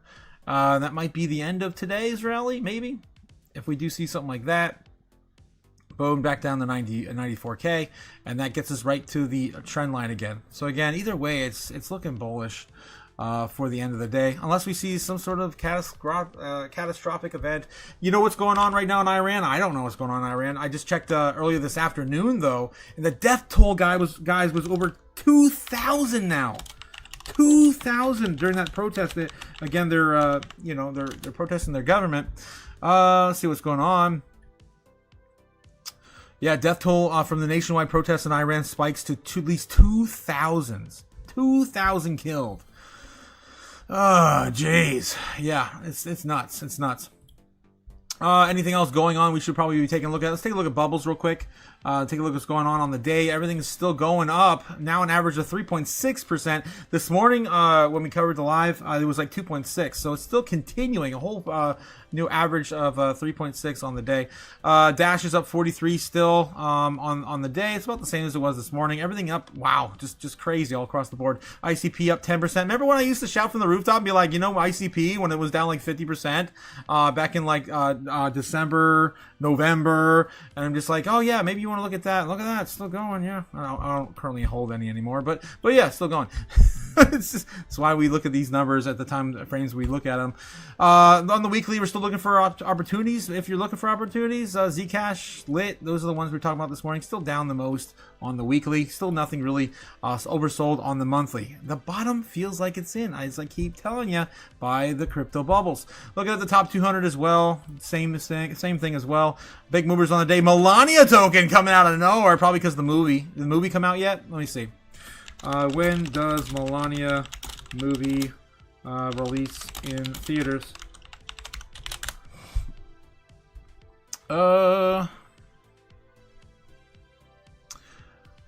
January 30th. So we're getting a run up on something else. Maybe just because of Trump. I don't know. Maybe pre-screenings or probably something announced or whatever for Melania. This coin really should not be running. This thing should be dead. But I mean, it is. Remember when that launched? I do. It was crazy. Melania and Trump tokens blew up the world. Still sitting in the top 200. Where's the Trump token sitting at? I'm curious now that we're talking about it. 68. Wow. It's still in the top 100. Wow. Up 3% on the day after Trump's speech. I don't know. Again, that's weird meme nonsense. All right. Going back to Bitcoin on the current price section. What's going on? Coming back down and retesting after the bears lost a huge gain of ground. Let's see what we got. This is my general idea. We got to come back at some point, and I would think it would try to, at least at this point, attempt to come back to the trend line and honor it for a little while, and then go sideways. This is my idea, and I think that's probably what's more than likely going to happen. It is very overrun right now. It's very overheated. It still wants to keep wicking though. Damn. It did come back and retest at 94.1. Again, that was the area I said we have to come back down and retest to hit. If we wanted to break it down to about 94K flat, that'd be the first through. And there it is. There it is. We're retesting it right now. And are we going to see it keep support or break down? The odds on this breaking down further, probably higher than 50. I would say probably like 65-70%. We pull back. We just so overextended on the current time frames. But again, Bitcoin, it's going to do what it wants to do. Taking a look at the order books again. Just want to see the overall sentiment. What's going on? Big buys have definitely stopped. The bears have definitely stopped selling too. We're about ready to get a little bit of a stalemate. $17.4 billion. Wow, $17.4 billion dollars against the Bears. $16.4 billion in trading volume. Bears are, the Bears are definitely getting their face melted today and ripped off. It's been a minute since we had a rally like this. It's good. It's good. A little bit more FOMO buys. I see a few million creeping on in there, but it's kind of slowing down. Again, we're getting to the close of the market. Close in about 20 minutes. Damn. All right, so that's my idea. How are you guys feeling in the chat? Cliff says in theaters only. Released on the 30th. I don't know if it's going to be in theaters only. Probably not. They're probably going to want to have a little bit more eyes on it. They're probably going to throw that on one of the streaming services, I would imagine. They're going to pay for it on Amazon Prime would be my best guess. Damn, we're still honoring this so far. That would be explosive. On a really good day, too. Wednesday is usually one of the best trading days. This will be the first market open on Wednesday for Japan this week. Solid trading day after all. Most of the FUD stuff is over with, right? CPI is already out. We have Supreme Court tomorrow, though. That could be very volatile if they even come out and announce anything. We're already a week behind last week. They did nothing. I'm feeling bolt-hard again, says Jake the Snake. That is a good indicator that there's a lot of FOMO. Oh man, a lot of FOMO. I can feel it in my nuggets, Jake. Oh my god. All coins are pumping, says Max. Yes, they are. Rub the nugs, says Bobbin. Rub them nugs. Oh my god. You guys are crazy. Jake the Snake got another goodie, I'm sure. Let's take a look, see what Jake's got. Okay. If I recall correctly, my plums, beautiful bluish hue, the sun just dancing right off of them, just nice. Getting ready to take them to market. You can feel it in his plums. I can feel it down in my plums. Oh my god, Jake. Yep. Nuts. It's hard to find something that's red today. Oh my gosh. Still in the top 100. Almost up 4% on average across the board. We are still continuing to rally all across the markets.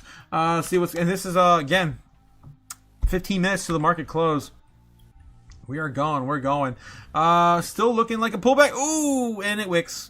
Again, right on that area. Damn, wicking hard. Damn, faking the bears out again. Oh. I'm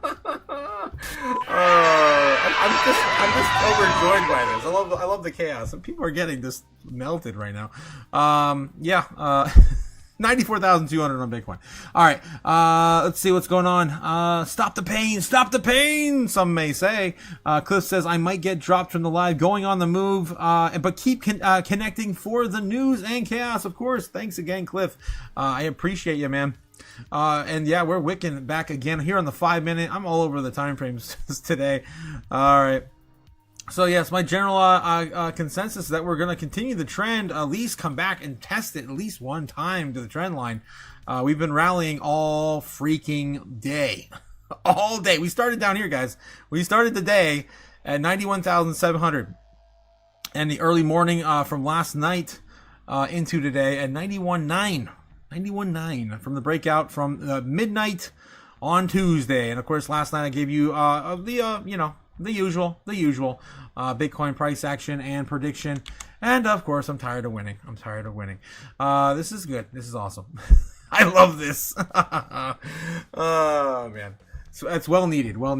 I might get, okay, yes, I covered that. I want to rally all month. Mofo, let's go. Well, we can't do it forever, Jake. Or can we? Jeez. Let's see what some of the other coins are doing. Zbeck is up now almost 5.5% on the day, testing 2030. We did not touch it yet, but we're getting really, really close to touching it again. So that's up there. We already broke out. That was holding us back down about 202.923 to about 202.94, almost 295, getting close again, closer than ever to our 203 target. We haven't seen that since. Let's go back. Let's go back. Let's go back. Let's see, where was it? 2023, right about here. Damn.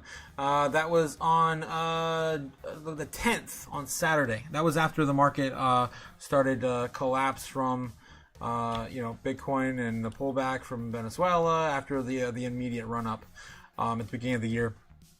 All right, so let's take a look and see where this would take us. I'll get these arrows out of here. All right, throw that up there. There we go. So it's going to be our biggest resistance we have is 203. There's a lot there. We've touched that umpteen amount of times here on the 15-minute. Let's get on the longer time frames. Let's take a look and see what's going on. We're basically producing a cup and handle right now. Right now is the handle. The handle's playing out right now as we speak. From back here, we could be a little higher though. If we can get back up to at least 2023, we could send this. If we can climb just a little higher, I'm not gonna call that until they at least get back up to 2023. There we go. Let me see how this will play out. If we climb up to 2023 again, and then starting to create that handle up here, maybe it doesn't happen between now and Wednesday morning. Maybe it takes up until about Thursday, or this is going into. Why does it say Tuesday the 13th? I guess that's today. Okay, I'm on the 1 hour. Okay, that's why. I should probably do this on the daily. Oh my god, what a mess. Or how about we just keep that going? Realistically, we got to just break out of this channel, really. This bear pendant. This bear pendant here. For a reversal. This is perfect, man. This is still playing out perfectly. When was the last time we even looked in here? Last time I drew this was probably back in like October, November. I would imagine right here. This was at the end of December for that idea. You go even farther out. That's all we got. That's all we got. Yeah, we are definitely lining up for that move though. It's crazy how that played out like that. It's insane. I don't remember when I drew this. But yeah, that's the only thing holding us back is this bear pendant for the most part. If we can get one more run up back up to 2035, 2035 would get us back into the running to higher prices. 2004, 2024 would be our 4 would be next. And then, of course, we are looking at the 205 area, which we haven't seen since the initial breakout from 2025 back in July and the beginning of the last year. That was insane, man. That huge spark upward. I know a lot of us we bought back here and we're still sitting up like 610x. It's crazy. All right, so yeah, we still got some other areas. I'd watch ZBack. The most important thing right now, despite the 203 right now, would be if we can just get it back above this bear pendant at around 2035, and it was what happened by the end of the month. So I'd be looking out for there. Last time we touched this was way back at 1010 when everything collapsed. The entire market collapsed. So yeah, we got to break out. So everything else hasn't broken out yet. Bitcoin is leading the way. The no zone was broken out at the tail end of last year, and we've been rallying ever since. So Bitcoin's definitely still leading the way, as it should. Usually, of course, Bitcoin leads the way, all coins follow. Meme coins a little bit sprinkled in there as we continue the runs up. And Bitcoin's just not giving up any ground. Sitting out back at 94,300. Going back to the lower time frames, trying to see what's going on here. We're still running, man. We're still running. Another pass coming in for 94.4 maybe within the next what time is it? 2 to 12 minutes. 2 to 12 minutes. We're getting really close to the market close, so we should start breaking down and touching the trend line at least here soon. The end of the trading session, man, for the traditional markets. All right, let's get back in the chat. How you guys feeling? I can't believe I'm still here. It is almost 4 o'clock. We started this live at 2 additional hours today. It's insane. You just never know when it's going to happen. And Jake the Snake says, asked you to draw that Zebek line when you were drunk off your ass one night. Do you remember when that was? I don't remember when that was. Oh my god, but apparently you do. And now I know why I don't remember. Because apparently I was drunk. Best prediction ever, says Jake. Apparently it's still in play. I don't know what happened. I don't know. I'm just seeing things, man. I wonder if it was back in October, the end of October, when I was getting a little bit of stuff rolled up by a little certain tiny mouse. That could have been maybe how I seen into the future. I don't know. Just trying to explain it away. Spencer on every Saturday night says Saturday night says Andy. I must have missed something over here from Andy. Let's take a look. I don't know if I got this one or not. What do we got here, Andy? Hopefully I don't get banned. Oh my god. It's loading. And it's gone. Yeah, it's not loading. I don't know why I can't get that to work. Oh, alright. I'll try that one more time. Let's see what Andy's got. And it's gone. It just does not want to run.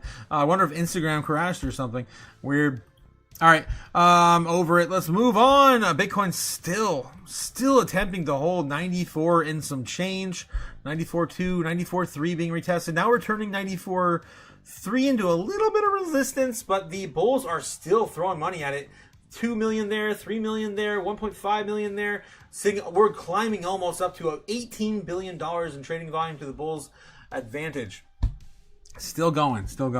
All right, let's get back in the chat. Jacob says, best prediction ever. Yes, one of those nights that kept going sideways. And oh, yeah, that's right. Yeah, it was one of those long nights where we just couldn't, I couldn't put a pin on where Bitcoin's price action was going to head. And so we just ended up hanging out till like 2 o'clock in the morning. I remember those days. Sort of. Sort of, a little bit. Stupid. I remember staying up. That's about it. Speaking of which, we're going to have a little bit of drinky poo again tonight, guys. Don't forget, tonight is Tinfoil Hat Tuesday, where we're usually the ones distracting you from the boring price action on Tuesdays. But, yeah, tonight might be different. We might be, of course, having Bitcoin in the corner of our eyes as the foreign market opens to a whole bunch of new, fresh chaos. I love it. All right. So, yeah, I don't know what to do, guys. I'm going to pull up. For anyone still watching, at some point I can't stay all night, but I got at least till 5. Should I stay? I'm gonna put up a poll. Yes or no? Just simple yes or no. Should I stay? And continue to cover the breakout. We haven't seen a significant pullback yet. We're still up there. Testing the highs from the day. 94.3, 94.4. That's all that they have left. That's it. We destroyed everything. It's exciting. I love it. It's not every day we do this anymore. It's not like 2021, man. Those days were magical, man. Yeah, someone just, wow, that's one of the largest we've seen on the channel. About $8 million just in one order. 1, 2, 3, 4, 5, 6. I mean, I can't even count them all anymore. Tons of FOMO piling in, guys. I think in my head I counted like 20 million in the last like 10 seconds just being dumped on into Bitcoin. Yeah, someone knows something going on, man. I don't know. Usually don't see this type of FOMO numbers, at least for buys. I would expect a follow-up of a really large sell-off, but we're getting a little bit more selling off pressure here. There's about 3 million there sold, another 3 million there sold, between about 4, 5, 6 different orders. Just kind of looking at overall sentiment, right? That's what I use to gauge the current movements. We destroyed everything the bears had going for them. Everything is gone, and it's gone, all of it. What am I referring to? Of course, I'm referring to the order books. We destroyed everything, everything. And this is all fresh as of right now. It's still building up higher as we continue to move. Look at all this. Oh, I love this. Yes, you can see the vertical curve. Yes, you can. Look at that go. We're moving the goalposts higher and higher and higher. Let's take a look and see what's going on in the monthly time frame. At some point, guys, I swear I'll be able to afford this, but I am broke as a joke right now. 75,000. Look at all this brand new area of capital. All this, of course, coming in just within. Let's see. This is between. This is a month of price action, so on order books. I would say maybe this is a week represented. Maybe this is about a week represented in increments. So within the last week, we built up this much. Maybe not a week. Yeah. There's probably about 8. Yeah, it's an eighth. Yeah, it's about 8 slivers there. Yeah, it's about a week. So yeah, on the long term, there's so much wreckage. We are coming out of a. Oh yeah, I forgot about that. I saw that before I went live, and I totally forgot until I just looked at the monthly. We go back to the other chart real quick. I want to show you. Bitcoin's about ready to produce another cup and handle the upside if it continues. This breakout here, this one on the 1 hour. You can see it on the daily too. There's on the daily as well. We're on the cusp of it. Yes, we are. So bullish. Everything I show you tonight is bullish, guys. It's been a while since we've been showing you this. This was the original. This was the handle. And we're now about ready to finish up the handle, which is another cup inside of a cup. The handle is inside of a cup on the larger time frames. We play this out for another a few days even. Maybe by the end of the week, we produce the handle of this. Or maybe we don't even. Again, Bitcoin's now in uncharted, unleashed territories. The leash was removed back in the last options expiry event. That was the largest options expiry event ever for Bitcoin. There was $20 billion roughly on the line for that options expiry event. Maybe even more. I think it was like almost closer to 30, I think, if I remember correctly. So that happened right back here on the last Friday of the year, which was right here. This was the largest expiry event right there. When we got past this, that was it. That was the beginning of the end for the bears to hold suppress our price. Yeah, they just can't keep us confined anymore when that expiry event happened. And this is what the aftermath is, and it's just been explosive ever since. So right now we're putting a little bit of a cup and handle.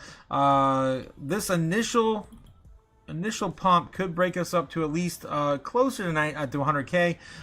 From back here, it might actually end up being about the same as well. Let me do that as well and see if that also lines up in a similar fashion. I think it does. Last time I did this, I was pretty conservative about it as well. Yeah, taking us to about 101, so about the same, right? From this, from this price action. We're going back to 100K basically after this. And you can see it in the order books. There's nothing standing in our way other than 98. I showed you a little bit at 98K, 99K. So this is what's going on. Guys, we're living through it right now. Yeah, we're in the chop. We're in the handle. Jake, you remember when I drew this one? I don't remember when I drew this one, but apparently I drew this one. If I were to be a betting man, I would say probably at the beginning of the year, back in January, I drew this as we were starting to form it, and it's already played out beautifully. All right, it's crazy how, of course, the charts just speak to you guys. You just gotta pay attention. It's just a mind game. I just look at it as a game in general. I always tell you guys that we're just playing Breakout, right? It's one of my favorite old school Atari games. It was in the arcade for a while. You can get Arkanoid on the Nintendo. It's the same game. Yeah. That's what we're playing. We're just playing Breakout. Let's see what's going on. And Mad Adam Music is in house. How's it going, Mad? What's going on, my man? Mad, yes, crypto is still stupid, to quote some wise man. Yes, I wonder what wise man you're quoting. Yes, Andy. A wise girly, whalish type man. Yes, Jake. Oh my God. The Bitcoin one may have been before my time, to be honest. I don't think so, Jake. You've been here for like a year now, I believe, almost a year. Gamma God says, "Woohoo! What is going on, Gamma? What is going on?" It's crazy, right? It's nuts. Bitcoin's still climbing to 94.5. It's the next target. The books are getting wrecked. The bears are getting wiped out. It is a beautiful day. Yeah, we're still looking at 94.5. That's still the largest piece of resistance we have set up for the bears. They're face melting, man. Still large amounts of money being thrown into Bitcoin. I just watched another 2 million roll on by. And yeah, we're now again pulling back a little bit. We had almost 17.7. Oh wow, there it goes again. There's a few more millions right there. Boom, bam, bing, all dumping in. Some of those are on average about 2 million each. There's a few 1 million they're just kind of thrown on by. These all add up over time with the overall volume. Okay, so yeah, right now the overall volume is still in the bulls' favor. Almost 18 billion. Almost $18 billion, pushing the price action of Bitcoin all the way up to 94.5. And that's the next area of resistance. You guys telling me definite yes, hang out and keep slaving away over the charts. What are you, stupid? Against my better judgment, yes. But I did ask you guys in the poll, and yeah, we did that. We are still continuing the trend line and doing the same thing we saw before. Again, I took this bars pattern from the past down here when it saw similar price action here, and I extended it into what it made sense to me. This would, of course, send it to the foreign market to break out further. But if this is a typical yin-yang trade type situation, it would not break out, to be honest. This would do the opposite, right? We would probably see it come back down. Yeah, we just gave them a giant pump on a silver platter. They will take some gains more than less, unless there's something big on the world stage like Iran. You know, another nation losing their currency overnight. Yeah, I don't know what's going to happen over there. There's 2,000 people dead right now in the death toll. It's terrible. I cannot believe it. I just really hope that they can make a dent, man. Take that freaking government down. Score some freedom points for Iran. That's what I hope for them and their nation. 94,500 still being tested. Man, we're not giving it up. Going back to the 1 minute here, and it's still following our psychological bars pattern. Oh man, redonkulous, man. Are we ever gonna come down here and retest the trend line? Are we just gonna rip all day? I mean, that's fine too. I mean, I'm not opposing it. Just some more wise words from Sailor. Which one's the best crypto asset? Well, Bitcoin's the best crypto asset. Okay, what's the second best? There is no second best. No, there's no second best crypto asset. There's no second best crypto asset. Of course, Godzilla's still ripping. Still ripping faces off. About $40 away from 94.5. Still fighting the bears. The bears. You think they'd give up by now? You think they'd give up by now? 94.4. 94.4. Still chopping. We can't do this forever. At some point, we will give up, and then come back when the bears aren't at full force and try again. But that is it. That's the only thing standing in our way. And I just want to go one more time back in here and show you on the order books. There's nothing really ahead of us. I do have one. Okay, I still have it pulled up. The next key area we have is basically just going to be up here after 94.5 or 90 after 95k. After 95k, we're a little bit resistance here to about 96, 97, and then of course it's pretty much on our way to 100,000. Beyond that, this is on the monthly, by the way.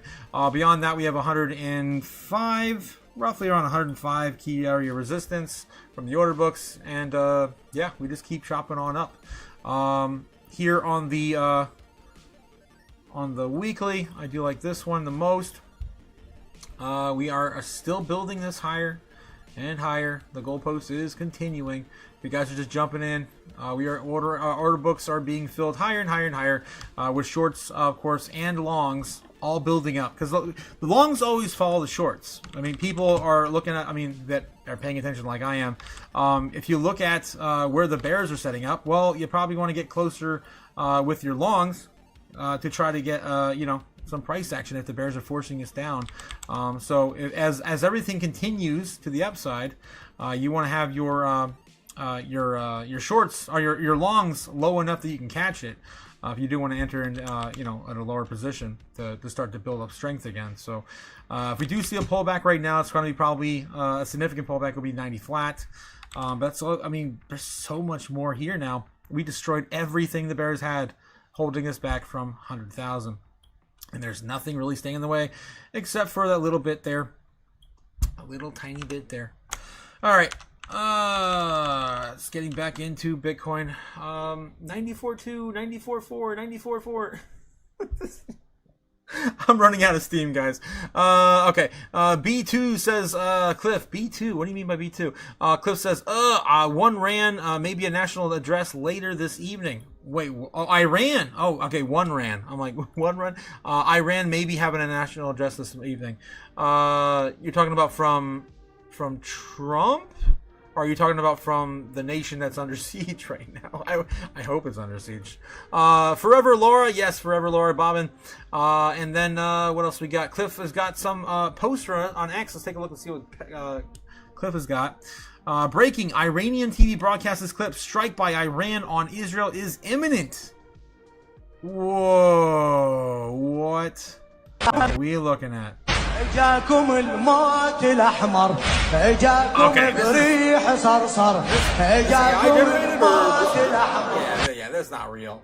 That looks like something from like a strategic war game. اجاكم بريح صرصر لا مفر. That might be real.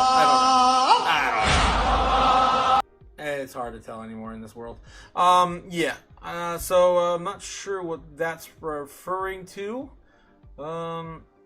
Did they really broadcast that clip though? I mean, if they did, they're definitely taking advantage of their civilians, because this is all fake.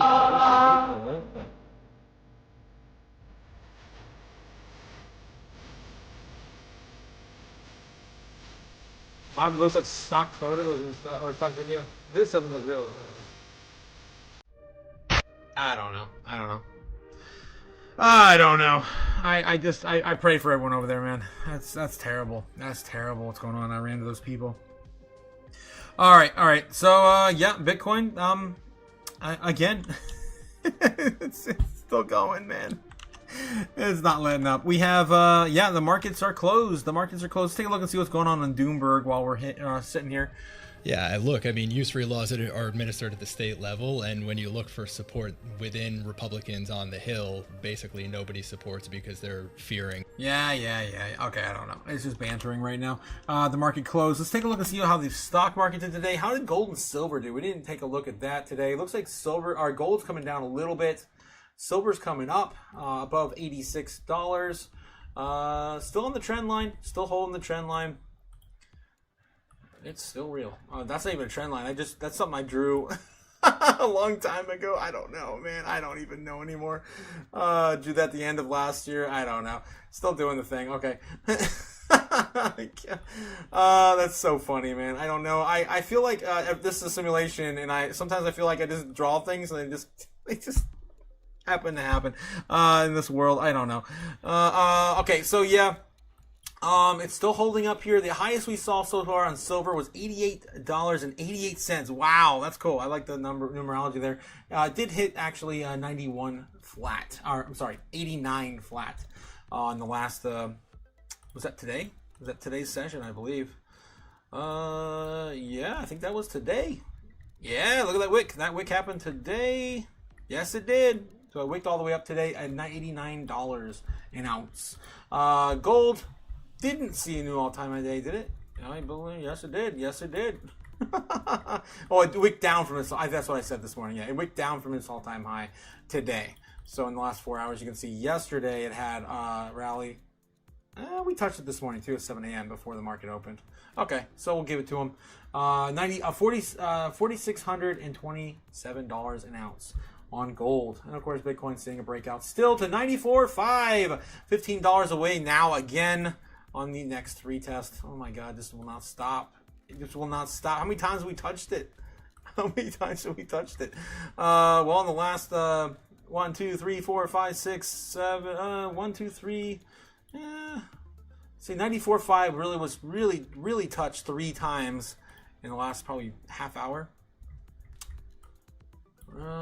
Maybe not even the last half hour. This is all pretty new. Last 5 minutes. 5-minute charts. 5, 10. Yeah, 5, 10, 15, 20, 25, 30, 45, 50. About the last hour, we've wicked up there 3 times to 94.5. It's definitely the most resistance we've felt in Bitcoin in a while, and the only thing the bears have left to defend. Yep. That's where we are, guys. All right, so yeah, still about $50 away. I'm running out of steam. my God. I've been on live again since 2 p.m. This is the second live stream of the day. We're going to do a third one tonight. Let's get back in the chat. Durka, Mohammed, Jihad, what? Jake, damn you. Oh my God, I can't with you, man. I gotta be careful. Cliff coming in with another clip or video. Let's see what we got from Cliff. What do we got? Breaking: Trump will address the nation tonight regarding Iran. Yeah, there we go. Thank you. 12 minutes ago.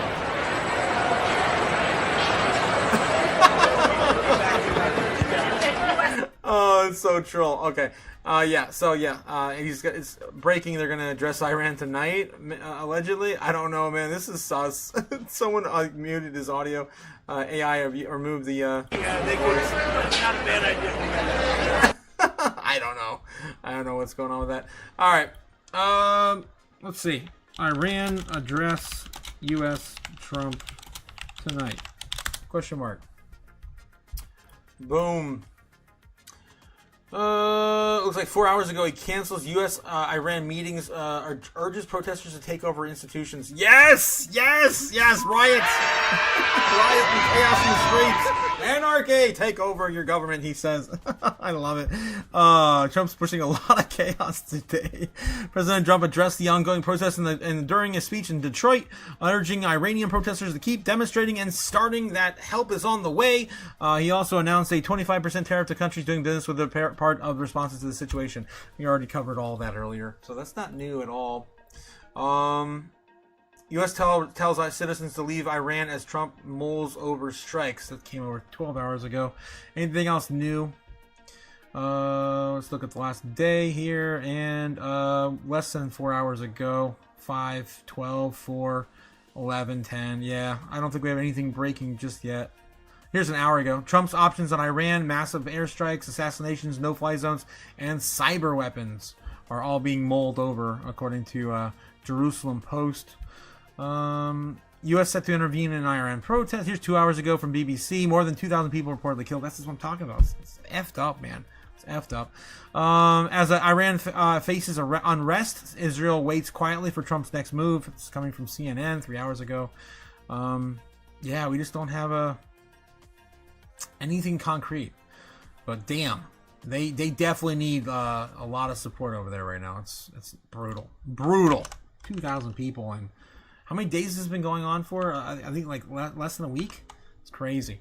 Finally, nothing. Finally, Bitcoin comes back to 94.4 for another pass, probably. We can't do this forever. At some point, you have to either break 95 or come back to the trend line. Or we're just going to keep going until the foreign market open and then see a breakout if they want to participate. Again, yin-yang trade, typically what we like to do in the yin trade is, of course, just sell the pumps and then buy back the dips. Usually one side or the other has the advantage, and this today is definitely a good sell-off opportunity to take some gains from this big run if they choose to do so in the foreign market. Open 94.4. We just will not give up. 94.4.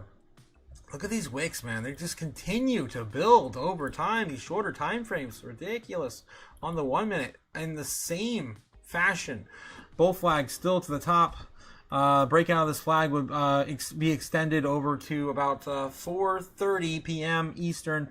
Nothing really significant in that time frame either. Usually there's something big like market close, market open, or intraday trading. So it usually lines up on something like that. But these wicks are just insane. Come on. There's nothing left, bears. Just give up. Just lie down. Take the L.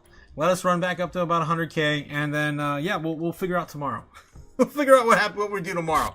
You can win a little bit tomorrow if we get back to 100K. I assure you. At least got to come back down. At least try to go sideways action here. Now, as I just showed you guys, if you go to the daily chart, you can see we're just in a giant handle right now from another giant cup that played out over from December to where we are today. So I can't show you on this chart. I keep forgetting. I got too much going on this one. This chart down here on the daily. Yep. This is just a big move we've been following for a while. And yeah, waiting for it to play out. Even this chart's a mess. All my scribbles is going up, guys. It's going up. That's basically all my scribbles. This is the giant cup and handle I'm talking about. Right, and of course, right now we're just in the handle. Giant cup was back here. Played out from the middle of December to, of course, the beginning of the year. When we did that first run up, we hit our head on the top of that cup, and now we're just finishing up the little tiny little handle for the tea that we're about to spill into the markets. Geez, 94.4 on Bitcoin, still holding. All right. Man, we've been here forever. It feels like. It's been probably like 20-30 minutes in this price action. All right, see what's going on with you guys in the chat. How we feeling, man? How we feeling? Okay. Brandon White says, hello, Otaku. I'll join you for a bit before I leave for work, says Brandon White. Yes, how you doing, my friend? Too many bots running things, man. Where? At your work? At your work already? Damn, man. I keep telling everyone, the robots are coming. The robots are coming. Stay safe. Okay, says looks like some propaganda, says Cliff. Yeah, that's what I'm saying. That video that they're allegedly showing their citizens that we showed earlier from Cliff. Brandon White says, shout out to Jake. You guys are yeah, enjoying some pleasantries as we're watching Bitcoin either get to 95 breakout or 94.5 breakout, or yeah, come back down and recover a little, or you know, consolidate a little bit. Just can't break 94.5. No, we can't. It's the last thing they have. It was the strongest level on the heat map we've had on the charts for what, I don't know, weeks. They built that up. Yes, 100%. Smash it, says Andy. Don't forget to smash the likes, guys. Don't forget to, of course, hit all the buttons down below. We're still going on from Trump's address about the economy. It was actually a really good meeting. It was actually a really good speech. He went off the teleprompter quite a lot of it. You love him or hate him, he holds a presence. He definitely does. All right, let's get back in the chat. Brandon White says, shout out to Gamma. Yes, how's it going, Brandon White? Just can't break 94.5. Yes, Banana Republic in the house as well. I'm shorting these Bitcoin tops. I think we go back down to 90 to 92 again. Damn, Banana, no! you wanna risk it, man? Oh, don't. I wouldn't. Satoshi started a fire in cyberspace. Take your fiat currency and feed the fire. Oh God, I wouldn't. This is all I got left of my hundo, guys. No. Burned a little bit more today. Okay. What's this? Malik Aregi says XRP analysis, please. I can take a look at that for you. We are still waiting for Bitcoin to break 94.5. Still chipping away at it. Running up for another pass. Sure, let's take a look at XRP, see how that's going. Speaking of XRP, let's take a look at, and it's still following. Wow, it's crazy. So now, I do remember when I drew this one. I drew this one when XRP did its, had its listing for an ETF. I drew this one. That was right here. Where was that? That was back in, was it January? I forget. I don't think it was January of last year. It's 20. Oh, we're still in 26. Oh, I'm not far out enough. Okay, yeah. I'm like, where the hell am I? Way back here. No. That was. Oh yeah. I'm looking at the full. Okay. I'm looking at the 1 hour chart now. Yeah. So we had. What was it? I guess it didn't play out to my liking. No, we didn't launch the XRP ETF at the beginning of this year. I don't know. No, where the hell am I looking at? I'm not far out enough. Oh, I'm on XCN. I'm like, what the hell am I looking at? Stupid. The other X coin that the normies love. Any X coin is gonna pump, guys. I'm telling you, the normies love. The meme of the X coins. All right, yes. XRP. Yeah. So XRP. I've been showing you guys this since November when we had the ETF launch, right? The ETF launch, and I was talking about how ETF launch for Ethereum took about 2 months, right? And I was comparing that to XRP, and I'm like, you know what? It's probably going to see about the same sort of length of time and then break on out. Well, we didn't see that just yet. It seems like we're going to do probably the opposite. We're going to do a little bit of this, continue on, and then get a little bit more of an extended push until a breakout, setting it to about $4. And yeah, that's kind of what I'm looking at. That's still in the cards. I still think that's where it's probably going to play out. We are still kind of on a breakout. No, we haven't broken out of XRP yet either, have we? Since the 10th. Let's go back up here and take a look on the leg down. See where we're likely to see XRP start to break. It should be right around here in October. Yep, right here. Right about there. October 10/10, we saw, of course, everything start to break out. Break down. And it's still not really past the no-no zone on XRP, right? So let me clean this up a little bit so we can see it. The no-no zone. What the hell is this? What did I put there? Wait. What the hell did I put up here? I don't know why these orange bars are there. I don't know. Probably something in the longer time frames I can't see. I probably shouldn't delete it. All right. I'm wasting time now. $2.12 on XRP right now. My general idea is we finally break out of here. We did attempt to break out. It looks like right here, the no-no zone. If you guys have been watching me cover Bitcoin for a while, the no-no zone has been basically the bear trend line from 10/10. The no zone, that's close enough, whatever. You guys get the idea. The no zone, yeah, and XRP still hasn't broken out.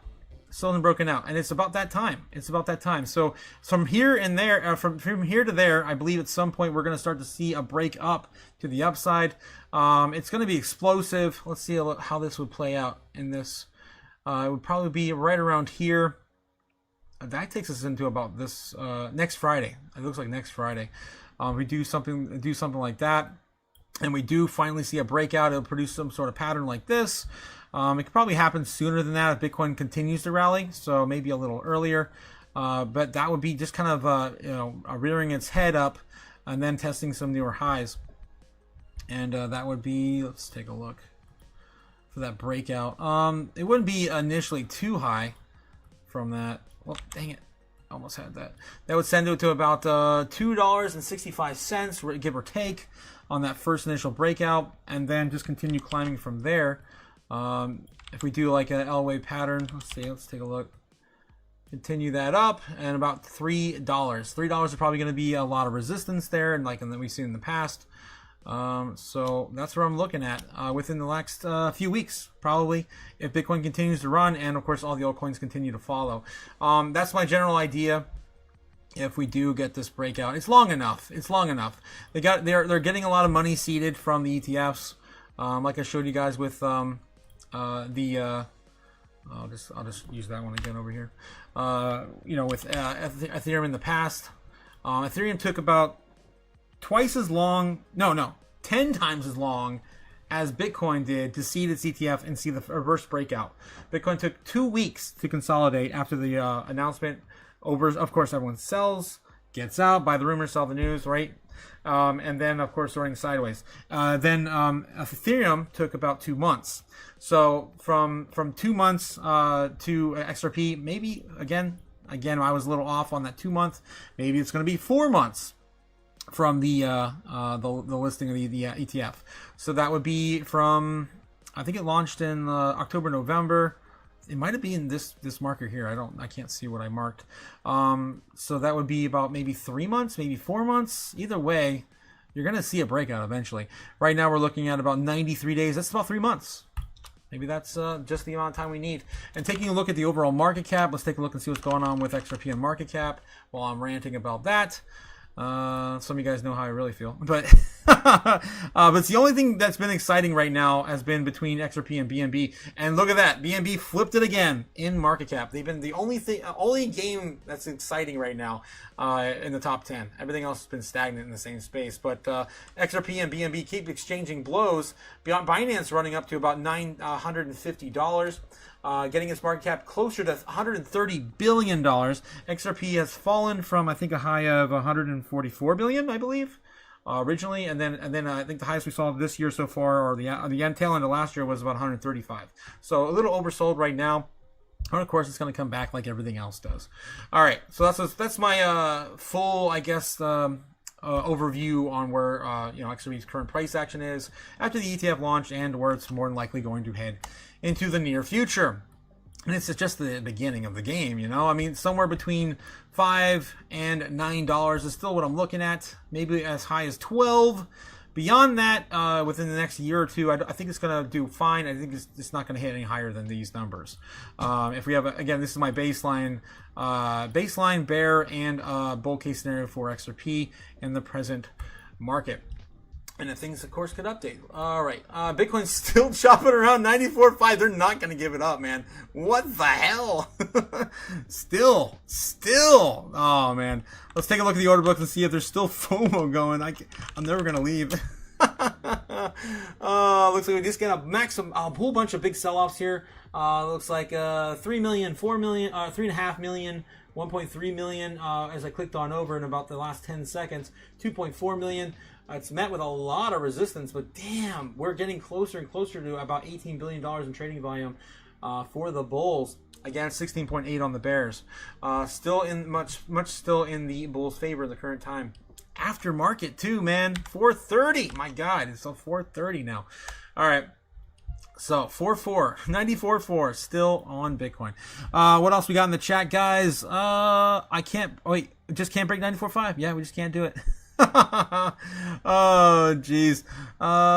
Don't get mad. You thought it, says Jake the Snake. I'm not sure what's going on here. Too many. Okay, yeah. I think that's where I was. Smash it. Don't forget to smash the likes. Thanks again, guys. Andy. Made a nice profit on Dash this morning, says Brandon White. Happy to hear that, my friend. Is up 44%. Big mover on the day. Malika Energy says thanks. No problem, man. Anytime. Danny says I voted no. Take a break. Oh, really? Is that enough? Can I leave, sir? Can I leave? Looks like 90% of you guys still say I should stay, with 21 votes saying stay. Gamma God says I'll just be here doing cartwheels until we hit 95K. Oh, man. It's been a very, very exciting day. Let's get back to the 1 minute and see if we still have legs in this fight. Not much of a fight, man. The Bears are just like laying on the floor dead at this point. They have lost every bit of ground they've been defending for the past 3 months. I would say about 2 months. No, it might be 3. Really closer to 3 now. Yeah, October to where we are now. It's about 3 months. Yeah, at 10:10, and yeah, it's definitely been 3 months since 10:10. 3 months and 3 days. All right. So yeah, 94.4 still holding on Bitcoin, still playing into the psychological bars pattern that, of course, I throw on the board to mimic what we saw down here. And the last time we saw this bit of chop that led to a breakout, we saw here again, adjusted for a little bit diminished, price action, and extended a little bit for the forward market open, just in case. But I don't think personally that we're going to probably see this here. We're probably going to see a pullback here, and if we can get pullback from there, then we see that. So it's going to be, if we play this out, we're finally starting to pull back a little bit now. Maybe we finally get back to the trend line. Then yeah, we could come back down here, do the swing, and then see if we have legs to do another. But typically, guys, like I always say, in yin-yang type fashion, this is what happens. We pump it, and they're going to dump it. They're going to take some profits off the table. We just gave them a giant, of course, gains on a silver platter. So that's how it goes. And I don't know. I just came up with that thing one night. The yin-yang trade. Just messing around, just reading Wei Wu and drunk. But it works. It's crazy. That's why people tell you, if it works, don't try to do anything new or different. If it works, don't stop. Let's see what's going on. It says, how's the RSI? That's what I just got done talking about, man. If it doesn't help me, then I don't use it. Hey, how's it going, Brandon? How's it going, Gamma? GG. Gamma God says, I'll just be here doing cartwheels until we hit 95K. I think I read that one earlier. We need you at 100% for, that's right, 8 p.m. Guys, I will be back in 4 hours, less than 4 hours, for another live stream again, in about 3.5 hours from now. So I have enough time just to do eat dinner and then come back on. Let's see. Ben Lauren says, "Is she wearing leg warmers? Is Gigi wearing leg warmers?" Oh Jesus, Ben! Always with the yeah, the leggings, the socks and stuff. We know you have a foot fetish. But and it's fine. You know, you gotta stick with what you know and love, right? Bitcoin still relentlessly will not give up. Retesting 94.37, 94.33. Still chopping around here and wicking up here on the 1 minute. Let's take a look at the longer time frames. See how we're holding on the 15.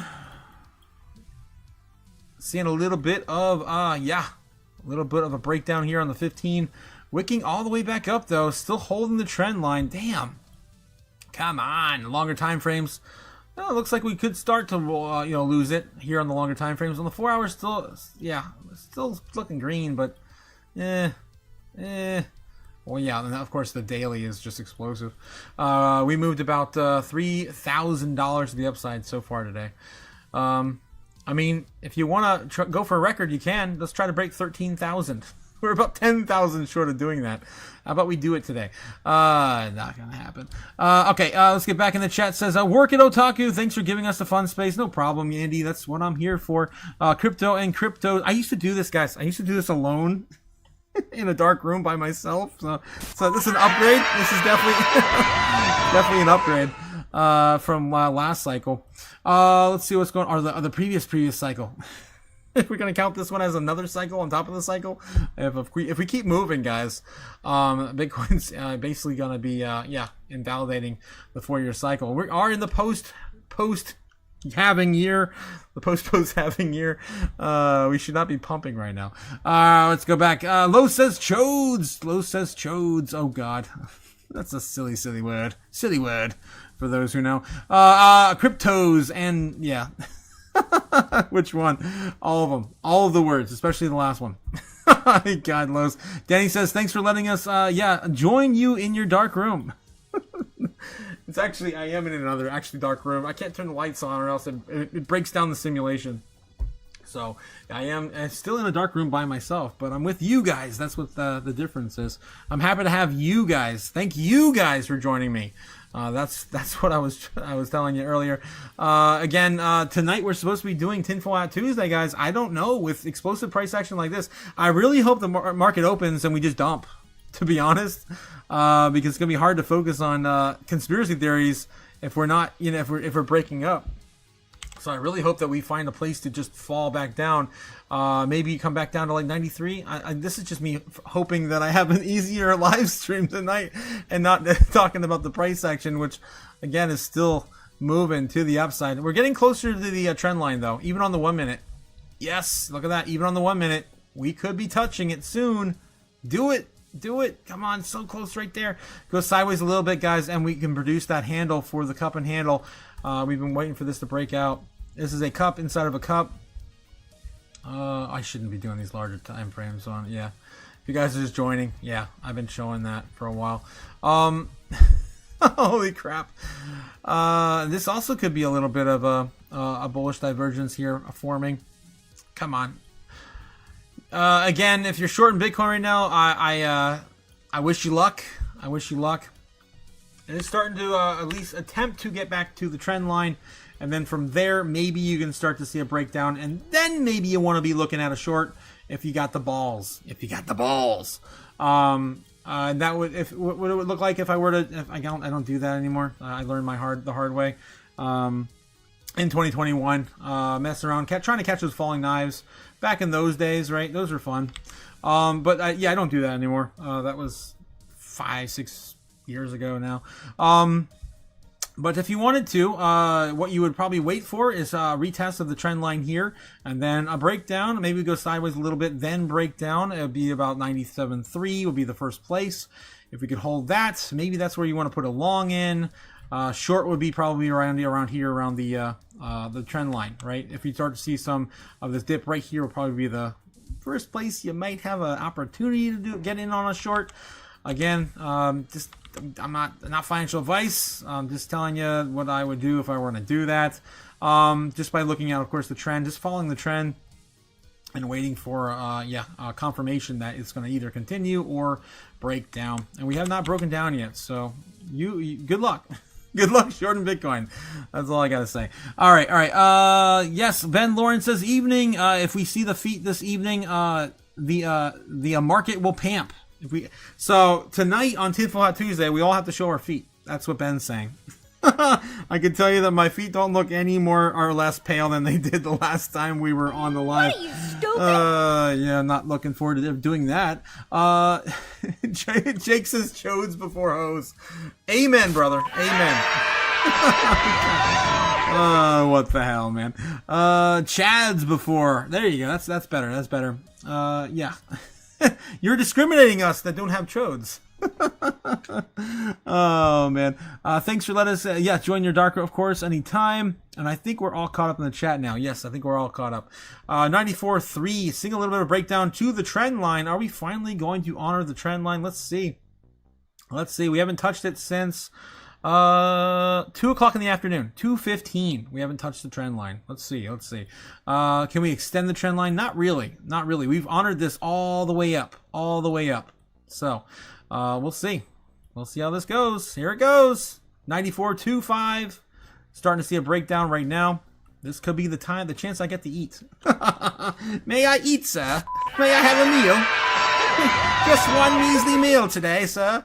Oh my god. They just won't. They're relentless. Okay. And get back to the order books. We're seeing a lot of sell orders come in. 2.4 million right there. A lot of half a millions here or there. Half a millions. 400, mostly about 400,000s. There's a single million right there, flat. Sold off at 94.2. Someone just bought $1 million, so we're offsetting them as they come in. Still at 94 and some change. The bulls right now are 0.1 away from breaking $18 billion today in trading volume on Bitcoin against the bears down, trying to attempt to push us down about 17.1 away from 17 on the downtrend. As we're getting them in, they're picking them up. We just had another million drop in there, another million picked up. There we go. There's some bigger numbers there being sold off. 2.3, a couple times there. And we're waiting for some more as we're chopping closer to the trend line, and we're almost about ready to almost about ready to touch it. Are we going to break the trend? Is this it? We finally going to break the trend? Are we going to continue this further? Are we going to get sideways action for a little while and produce that handle for the cup that's been playing out here for the entirety of the month of December and January? All right. Well, I guess this is the handle for that. Yeah, the bigger move. Yeah, this one. Yeah. So yeah, we're talking about a cup and handle forming inside of a cup and handle, and then the handle here, getting price action, very very heated and explosive to the upside, pushing us forward. That's cool. This is a messy chart, guys. I apologize. But that's what's going on, man. It's going on. Living, it's real. Getting back into the smaller time frames again.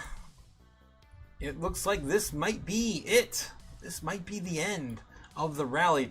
We got one more retest here at 94.1 and some change. This is it. If we lose that, we're going to come back and maybe retest really quickly at 94 flat. That's the next level of resistance or support.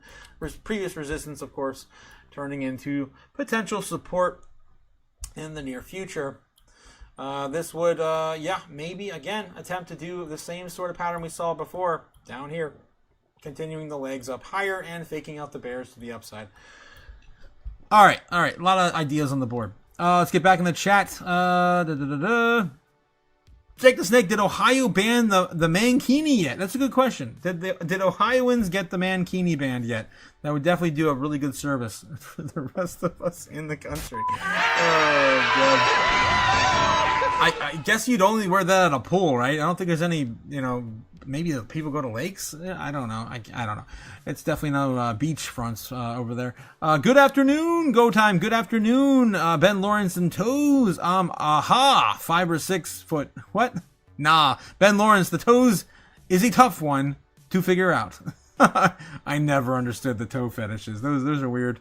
Those are weird. Ben Lawrence shouts out to Andy in Dubai. Look at that. We found Andy in Dubai. What is he up to these days? There it is. Yep. That would be a fun one to Photoshop. Let's take that in. Let's take that in and Photoshop Andy's face on it. We can throw that over up on. God. Oh, we're waiting for Bitcoin to break down. 94.2. It still will not give it, man. We could be touching the trend line here and bouncing or losing it. Anything's possible. It is 20 minutes till 5 p.m. 20 minutes. Holy crap! I think at that point I gotta go. Maybe 5:15. I'll give you guys at least till 5:15. But yeah, we're gonna work on this quick little picture for Andy. He's gonna love us. I know he loves us. We love him. All right, let's see. The last time, if you guys haven't checked it out, it's one of the best videos we ever did.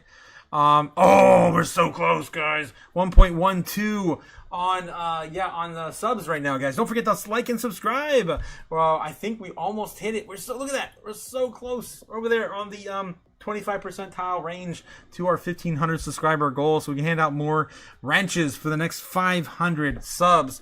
I want to hand out more wrenches and break, of course. YouTube. All right, let's see what we got. I want to show you guys one of my favorite videos we did on the lives. And that was when Andy came on here right around Christmas. It was the day after Christmas, I believe. No, that was our giveaway. It was 3 weeks ago, so it was right before that. Yeah, and Andy, of course, had so many costume changes. He freaked everyone out. Look at Spence's face as he brought out a rodeo outfit with a giraffe. Oh, I love you, Andy. Let me see if I can get a clearer picture of Andy. Maybe it's appropriate. The cowboy hat, maybe not great for the beach. You might get killed in Dubai wearing that. I'm just kidding. What are you, stupid? Maybe this one is appropriate. Ian wearing the Uncle Sam hat. That one's great. Support Americans. I'm not sure why it keeps washing out my screenshots. I gotta probably update my drivers. Let's take this over into Photoshop and have some fun with it, shall we? By the way, guys, if you guys didn't catch our bingo card, holy Hannah, we killed it. We killed it, and most of this was just left over from Powell. And believe it or not, we were robbed of Powell. He did not mention Powell at all. I didn't think we were going to get sticky or 50-year mortgage, but it could have been possible, him mentioning Bitcoin and crypto, making crypto great again. Just, he doesn't like to do that in the world stage, like front and center. And right now, obviously, the Democrats are pushing back with his, it's not a good look. It's not a good look for him to say those words to the general public. Let's take a look and see. Yeah, go back over here. There's Andy right there, our boy, hanging out with the lovely ladies over in Dubai. I am a Borat. I love Borat, man. That was one of my favorite movies back in the day. So let's throw that into Photoshop as well. Let's have some fun. If you guys are not aware, I used to actually be a graphic designer by trade. Used to be my full-time job. I got laid off at the end of the beginning of last year, so it's been a full year now that I was laid off. I actually came back from Christmas and they laid me off. I was like, what the hell? So yeah, that was reality for me for a minute. And here I am now doing crypto full-time. So again, I do appreciate all the loves, likes and subscribes and super chats, guys, of course, supporting my channel. All right, so I'm going to clean this up a little bit. It's not great. I'm not going to spend too much time on it. But it is a little washed out. You know what? I noticed that this monitor alone gets washed out. So let me pull that and clip another one. Oh my god, the front and center, that mankini. I apologize, guys. It's funny. Where was that video I just pulled up? There he is. I'll throw that in the snip. I'm pretty sure it doesn't get washed out over here on this monitor. For some reason, this always does on that monitor. Yeah, I'm good. And I can do a little bit of spoofing up this picture too for Andy. Oh man, doing it the old-fashioned way. A lot of people would just throw it into Photoshop. The AI now. That's another reason why I got my job replaced. Obviously, they don't need a big enough team anymore, or as big a team. All right, so yeah, I'm gonna see if I can. No, I can't snap any of that. Still too similar, but I can grab enough of this to grab it. Yeah, that's good there. We just need his face and the hat. for the most part, and we can work with that, sure. All right. While we're waiting for Bitcoin to work its magic and break down or break up, I am having some fun here on the channel. I need to inverse there. There we go. Boom. There's Andy. Oh my God. I'm gonna have to extend this a little bit. I'm gonna have to extend it a little bit, but that's fine. I can use AI for that pretty easily. All right, let's crop this again. If it lets me. Oh, I'm all over the keyboard. There we go. There we go. Let's check out Bitcoin real quick before I miss a move. It looks like we did pass it. We did not validate it just yet. We invalidated it. Could be a potential beginning of a breakdown or a fake out. Still holding on 94.1 and some change. Still holding that key area that we're talking about, right? Down there. So wicking there right now. And still playing into, so far, our bar pattern from the previous move. Of course, we copied, seeing the same sort of price action. Psychologically, usually it plays out for at least another leg up. Again, with a little bit diminished price action. All right. So, yeah, that's what's going on. As I go back to that, nothing too crazy just yet, except Andy's having a good time over here. All right, so we'll clean this picture up. Make Andy look great. Make him look awesome. I got it. Oh, Jesus. Good time. Having a good time in Dubai, my friend. Having a grand old time in Dubai. Head's a little bit on the big side. Not too crazy. I can clean this up a little bit. Maybe use a little bit of the shadow. Let's add a little bit of shadow. Make it look like he's really there with them ladies. I got maybe a little saturation. Ah, dang it. All right, let's saturate it a little bit. It's yeah, there we go. Looking good, boy. Looking good, my guy. I got it. All right. And get back to, yep, it's a little stronger there on them shades. So washed out. So washed out. There we go. Oof. Oof. That's what's going on. There we go. There we go. There's Andy. A little too strong, though. Let's do like 25. There we go. There we go. Let's put some more saturation back in it. Oh, that's way too much. I mean, it is a bright day there, though, in Dubai.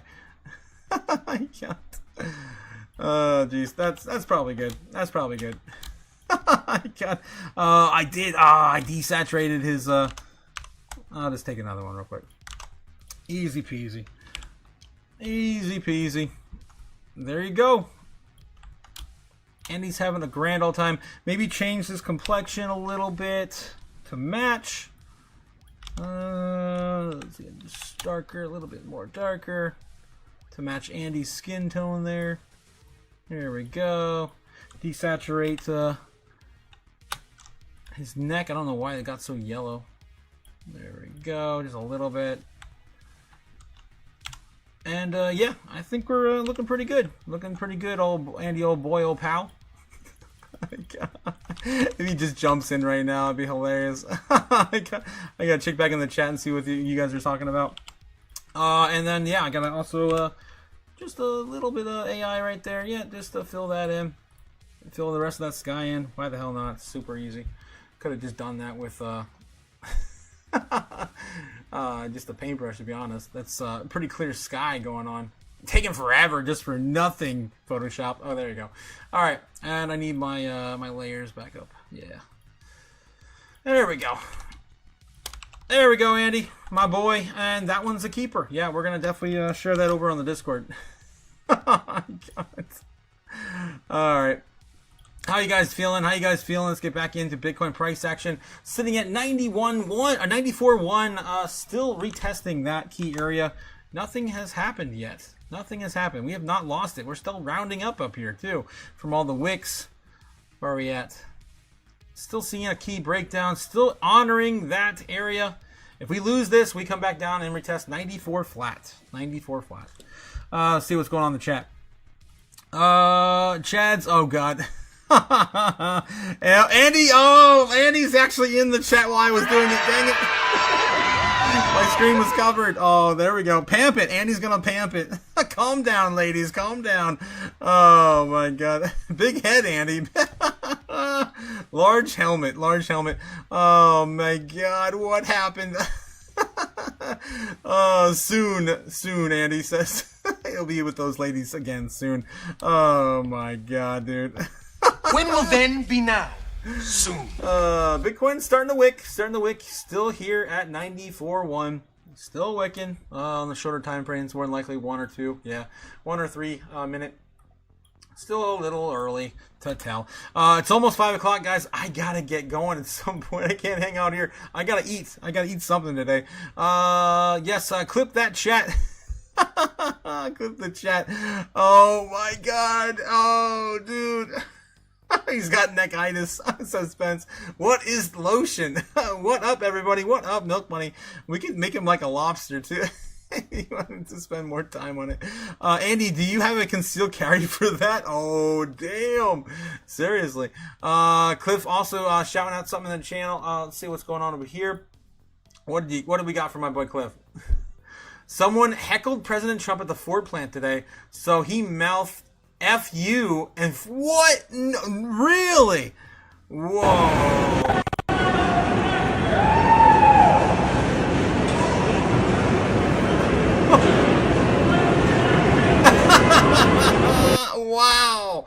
Wow, that's our president-in-chief. Oh, and that's our boy Andy. Oh, God. All right. You guys are nuts. USA. Andy's chanting USA. In the chat. Oh, jeez. That is lotion. That is okay. Yes. Trying to listen while I work. It's too much. It's too much, guys. Too much. Milk Money.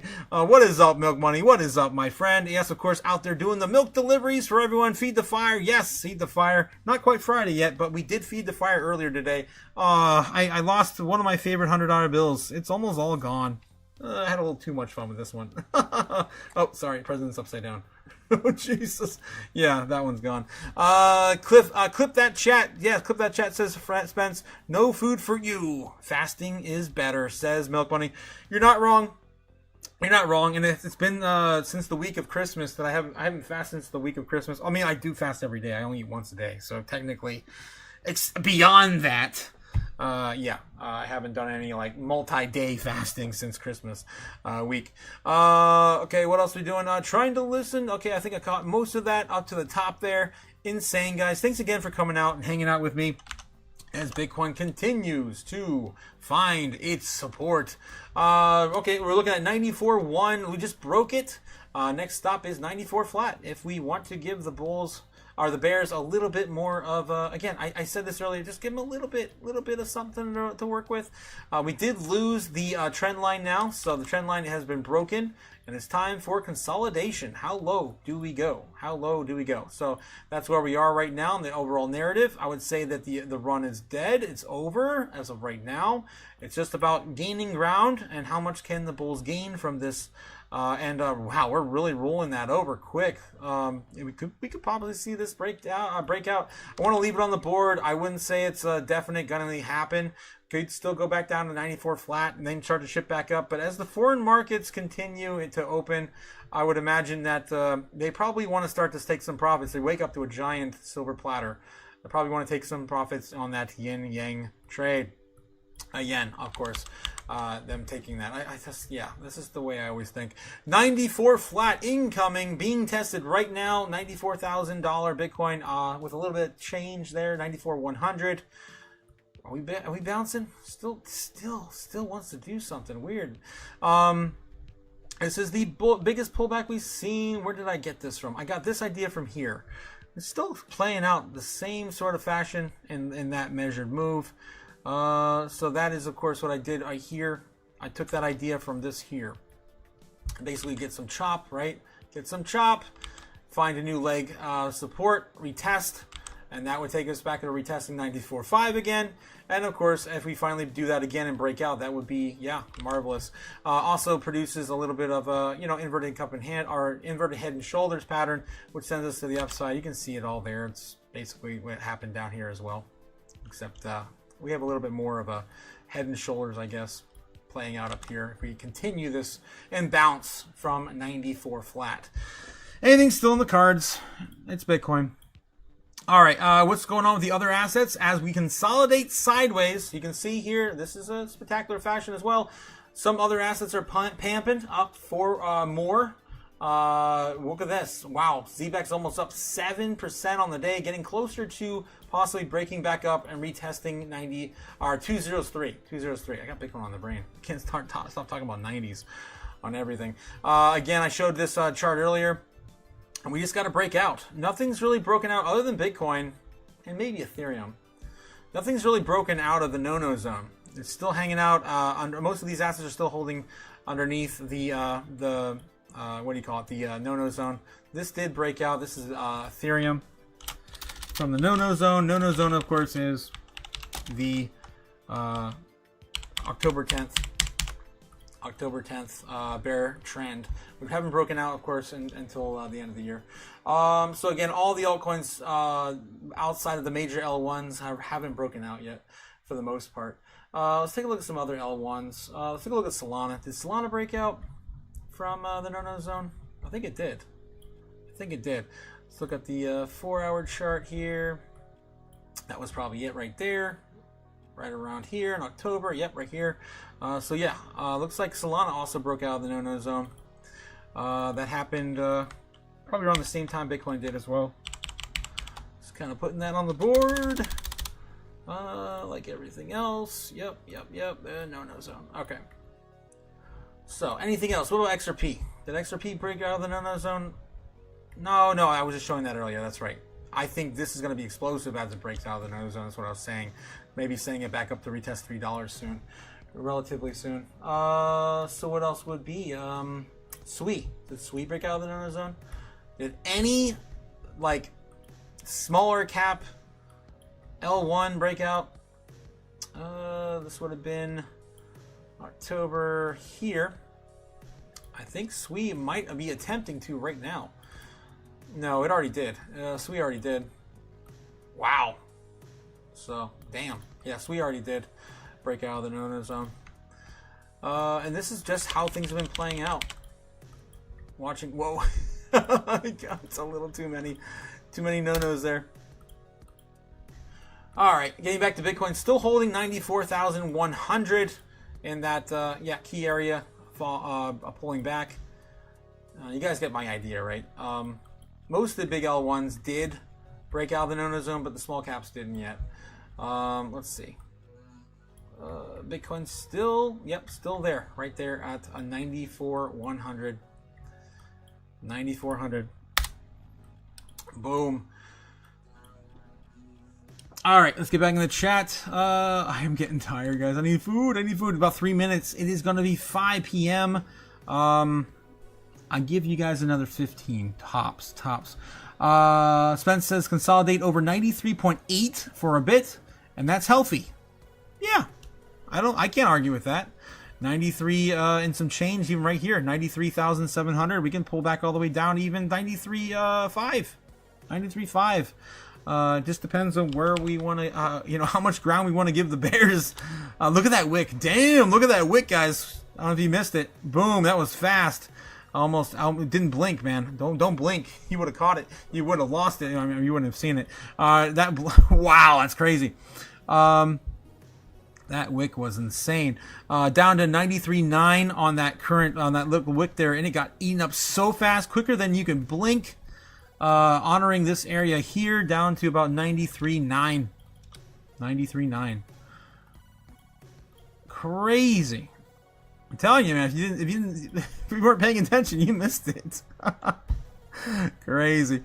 So now you know that the bears are the bulls are serious down there, man. Look at that. Look how many times we wicked down there. So many times. So we have a lot. We have a lot on the board. We have a lot on the board to play with as this develops.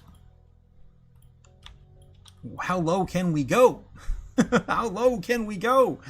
Still honoring this psychological pattern, bar pattern, of course, from the previous breakout to what we saw earlier. All right, guys, I'm losing steam. I just want Bitcoin to send it, man, to send it. You know what I would love right now? Actually, I'd love for it just to kind of do this for a little while. Just chill, man. Just chill. I don't care how long. Just do sideways for a little bit. The other altcoins are loving it. Some of the altcoins are loving it. Like I said, ZBEC's up 7% on the day now. Sui is up 4.5%. Sei is up 5.2%. XRP's up 3.25%. Those are the biggest movers I got on my chart right here. ADA and Avalanche killing it. Wow, Avalanche killing it 7.5%. ADA's up 6.2%. Damn.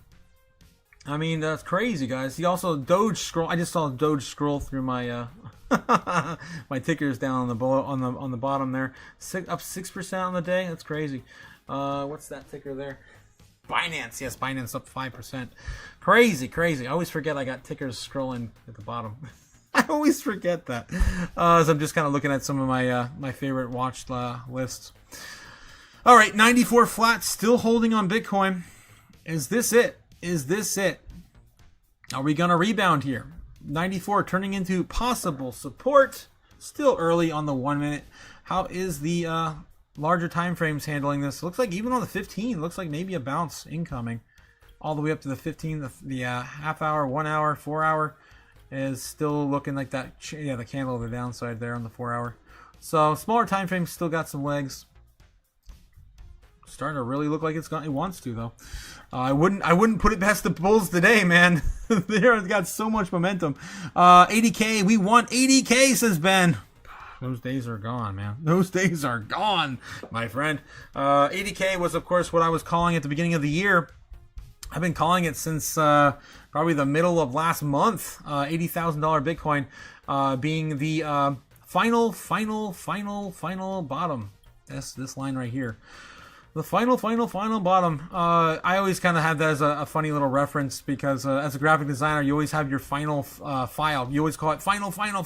And this is what I call the final bottom, which was what we got the bounce from originally back in November 21st.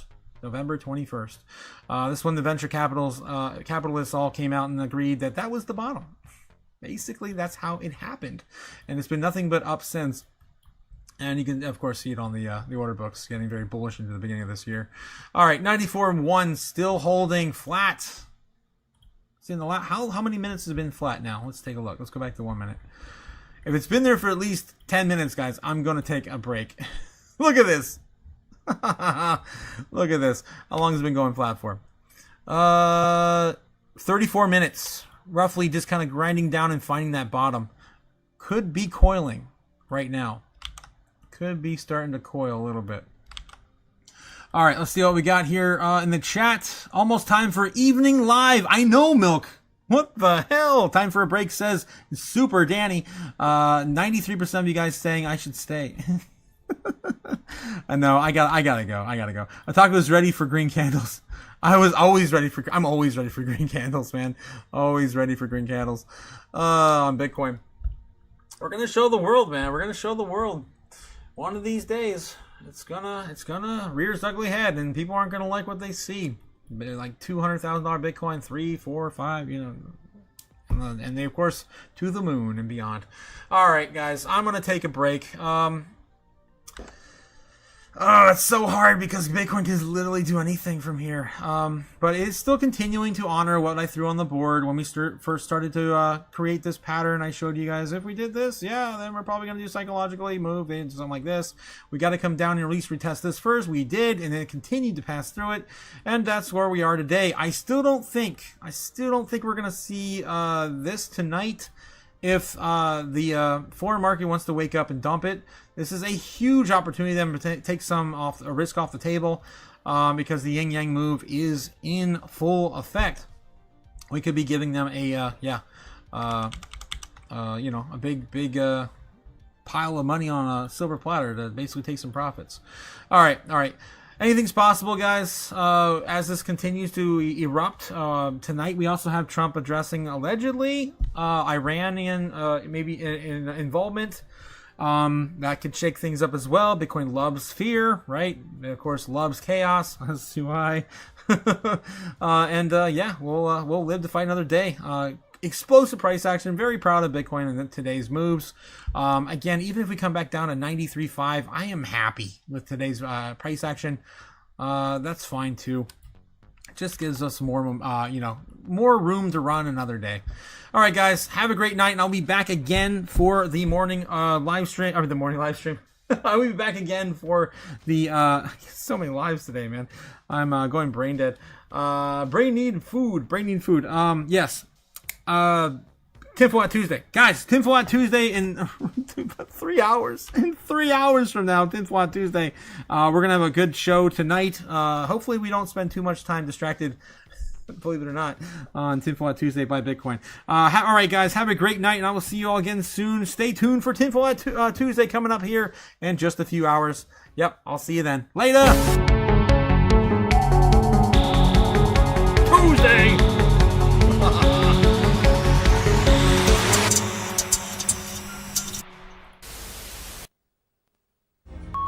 Fly me to the moon, let me trade among the stars. Let me see what freedom's like without money and gold bars. In other words, hold my king. Oh!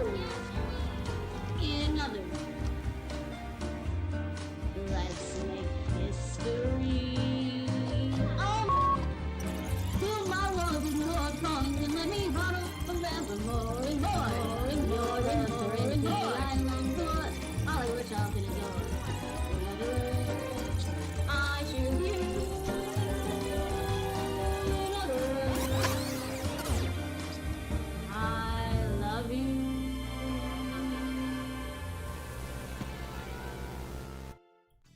Taco, you crazy, man. You too crazy. You're too crazy too, Strawberry. I love you. Of course, our favorite flavor, Dragon. Seeing us off with Joy. Happy Joy. Yes, we're still here. It's crazy, I know, but we're heading out. Thanks again for coming in and of course, supporting the chaos tonight. I love and appreciate all of you. And of course, I will not be eating that butter, Cliff. I'm not doing it. That's gross. Oh my God. I'm not doing it. But I will have a drink with you guys tonight. It'll be a good time. I'm sure we'll have fun either way. Yes, and Spence says he's going back to ER diagrams. What? User flow charts in the mermaid. What? What the hell? All right, Spence. I'll see you guys all in a few. Have a good one, guys. And we'll have some fun tonight. I will see you all again soon. Peace.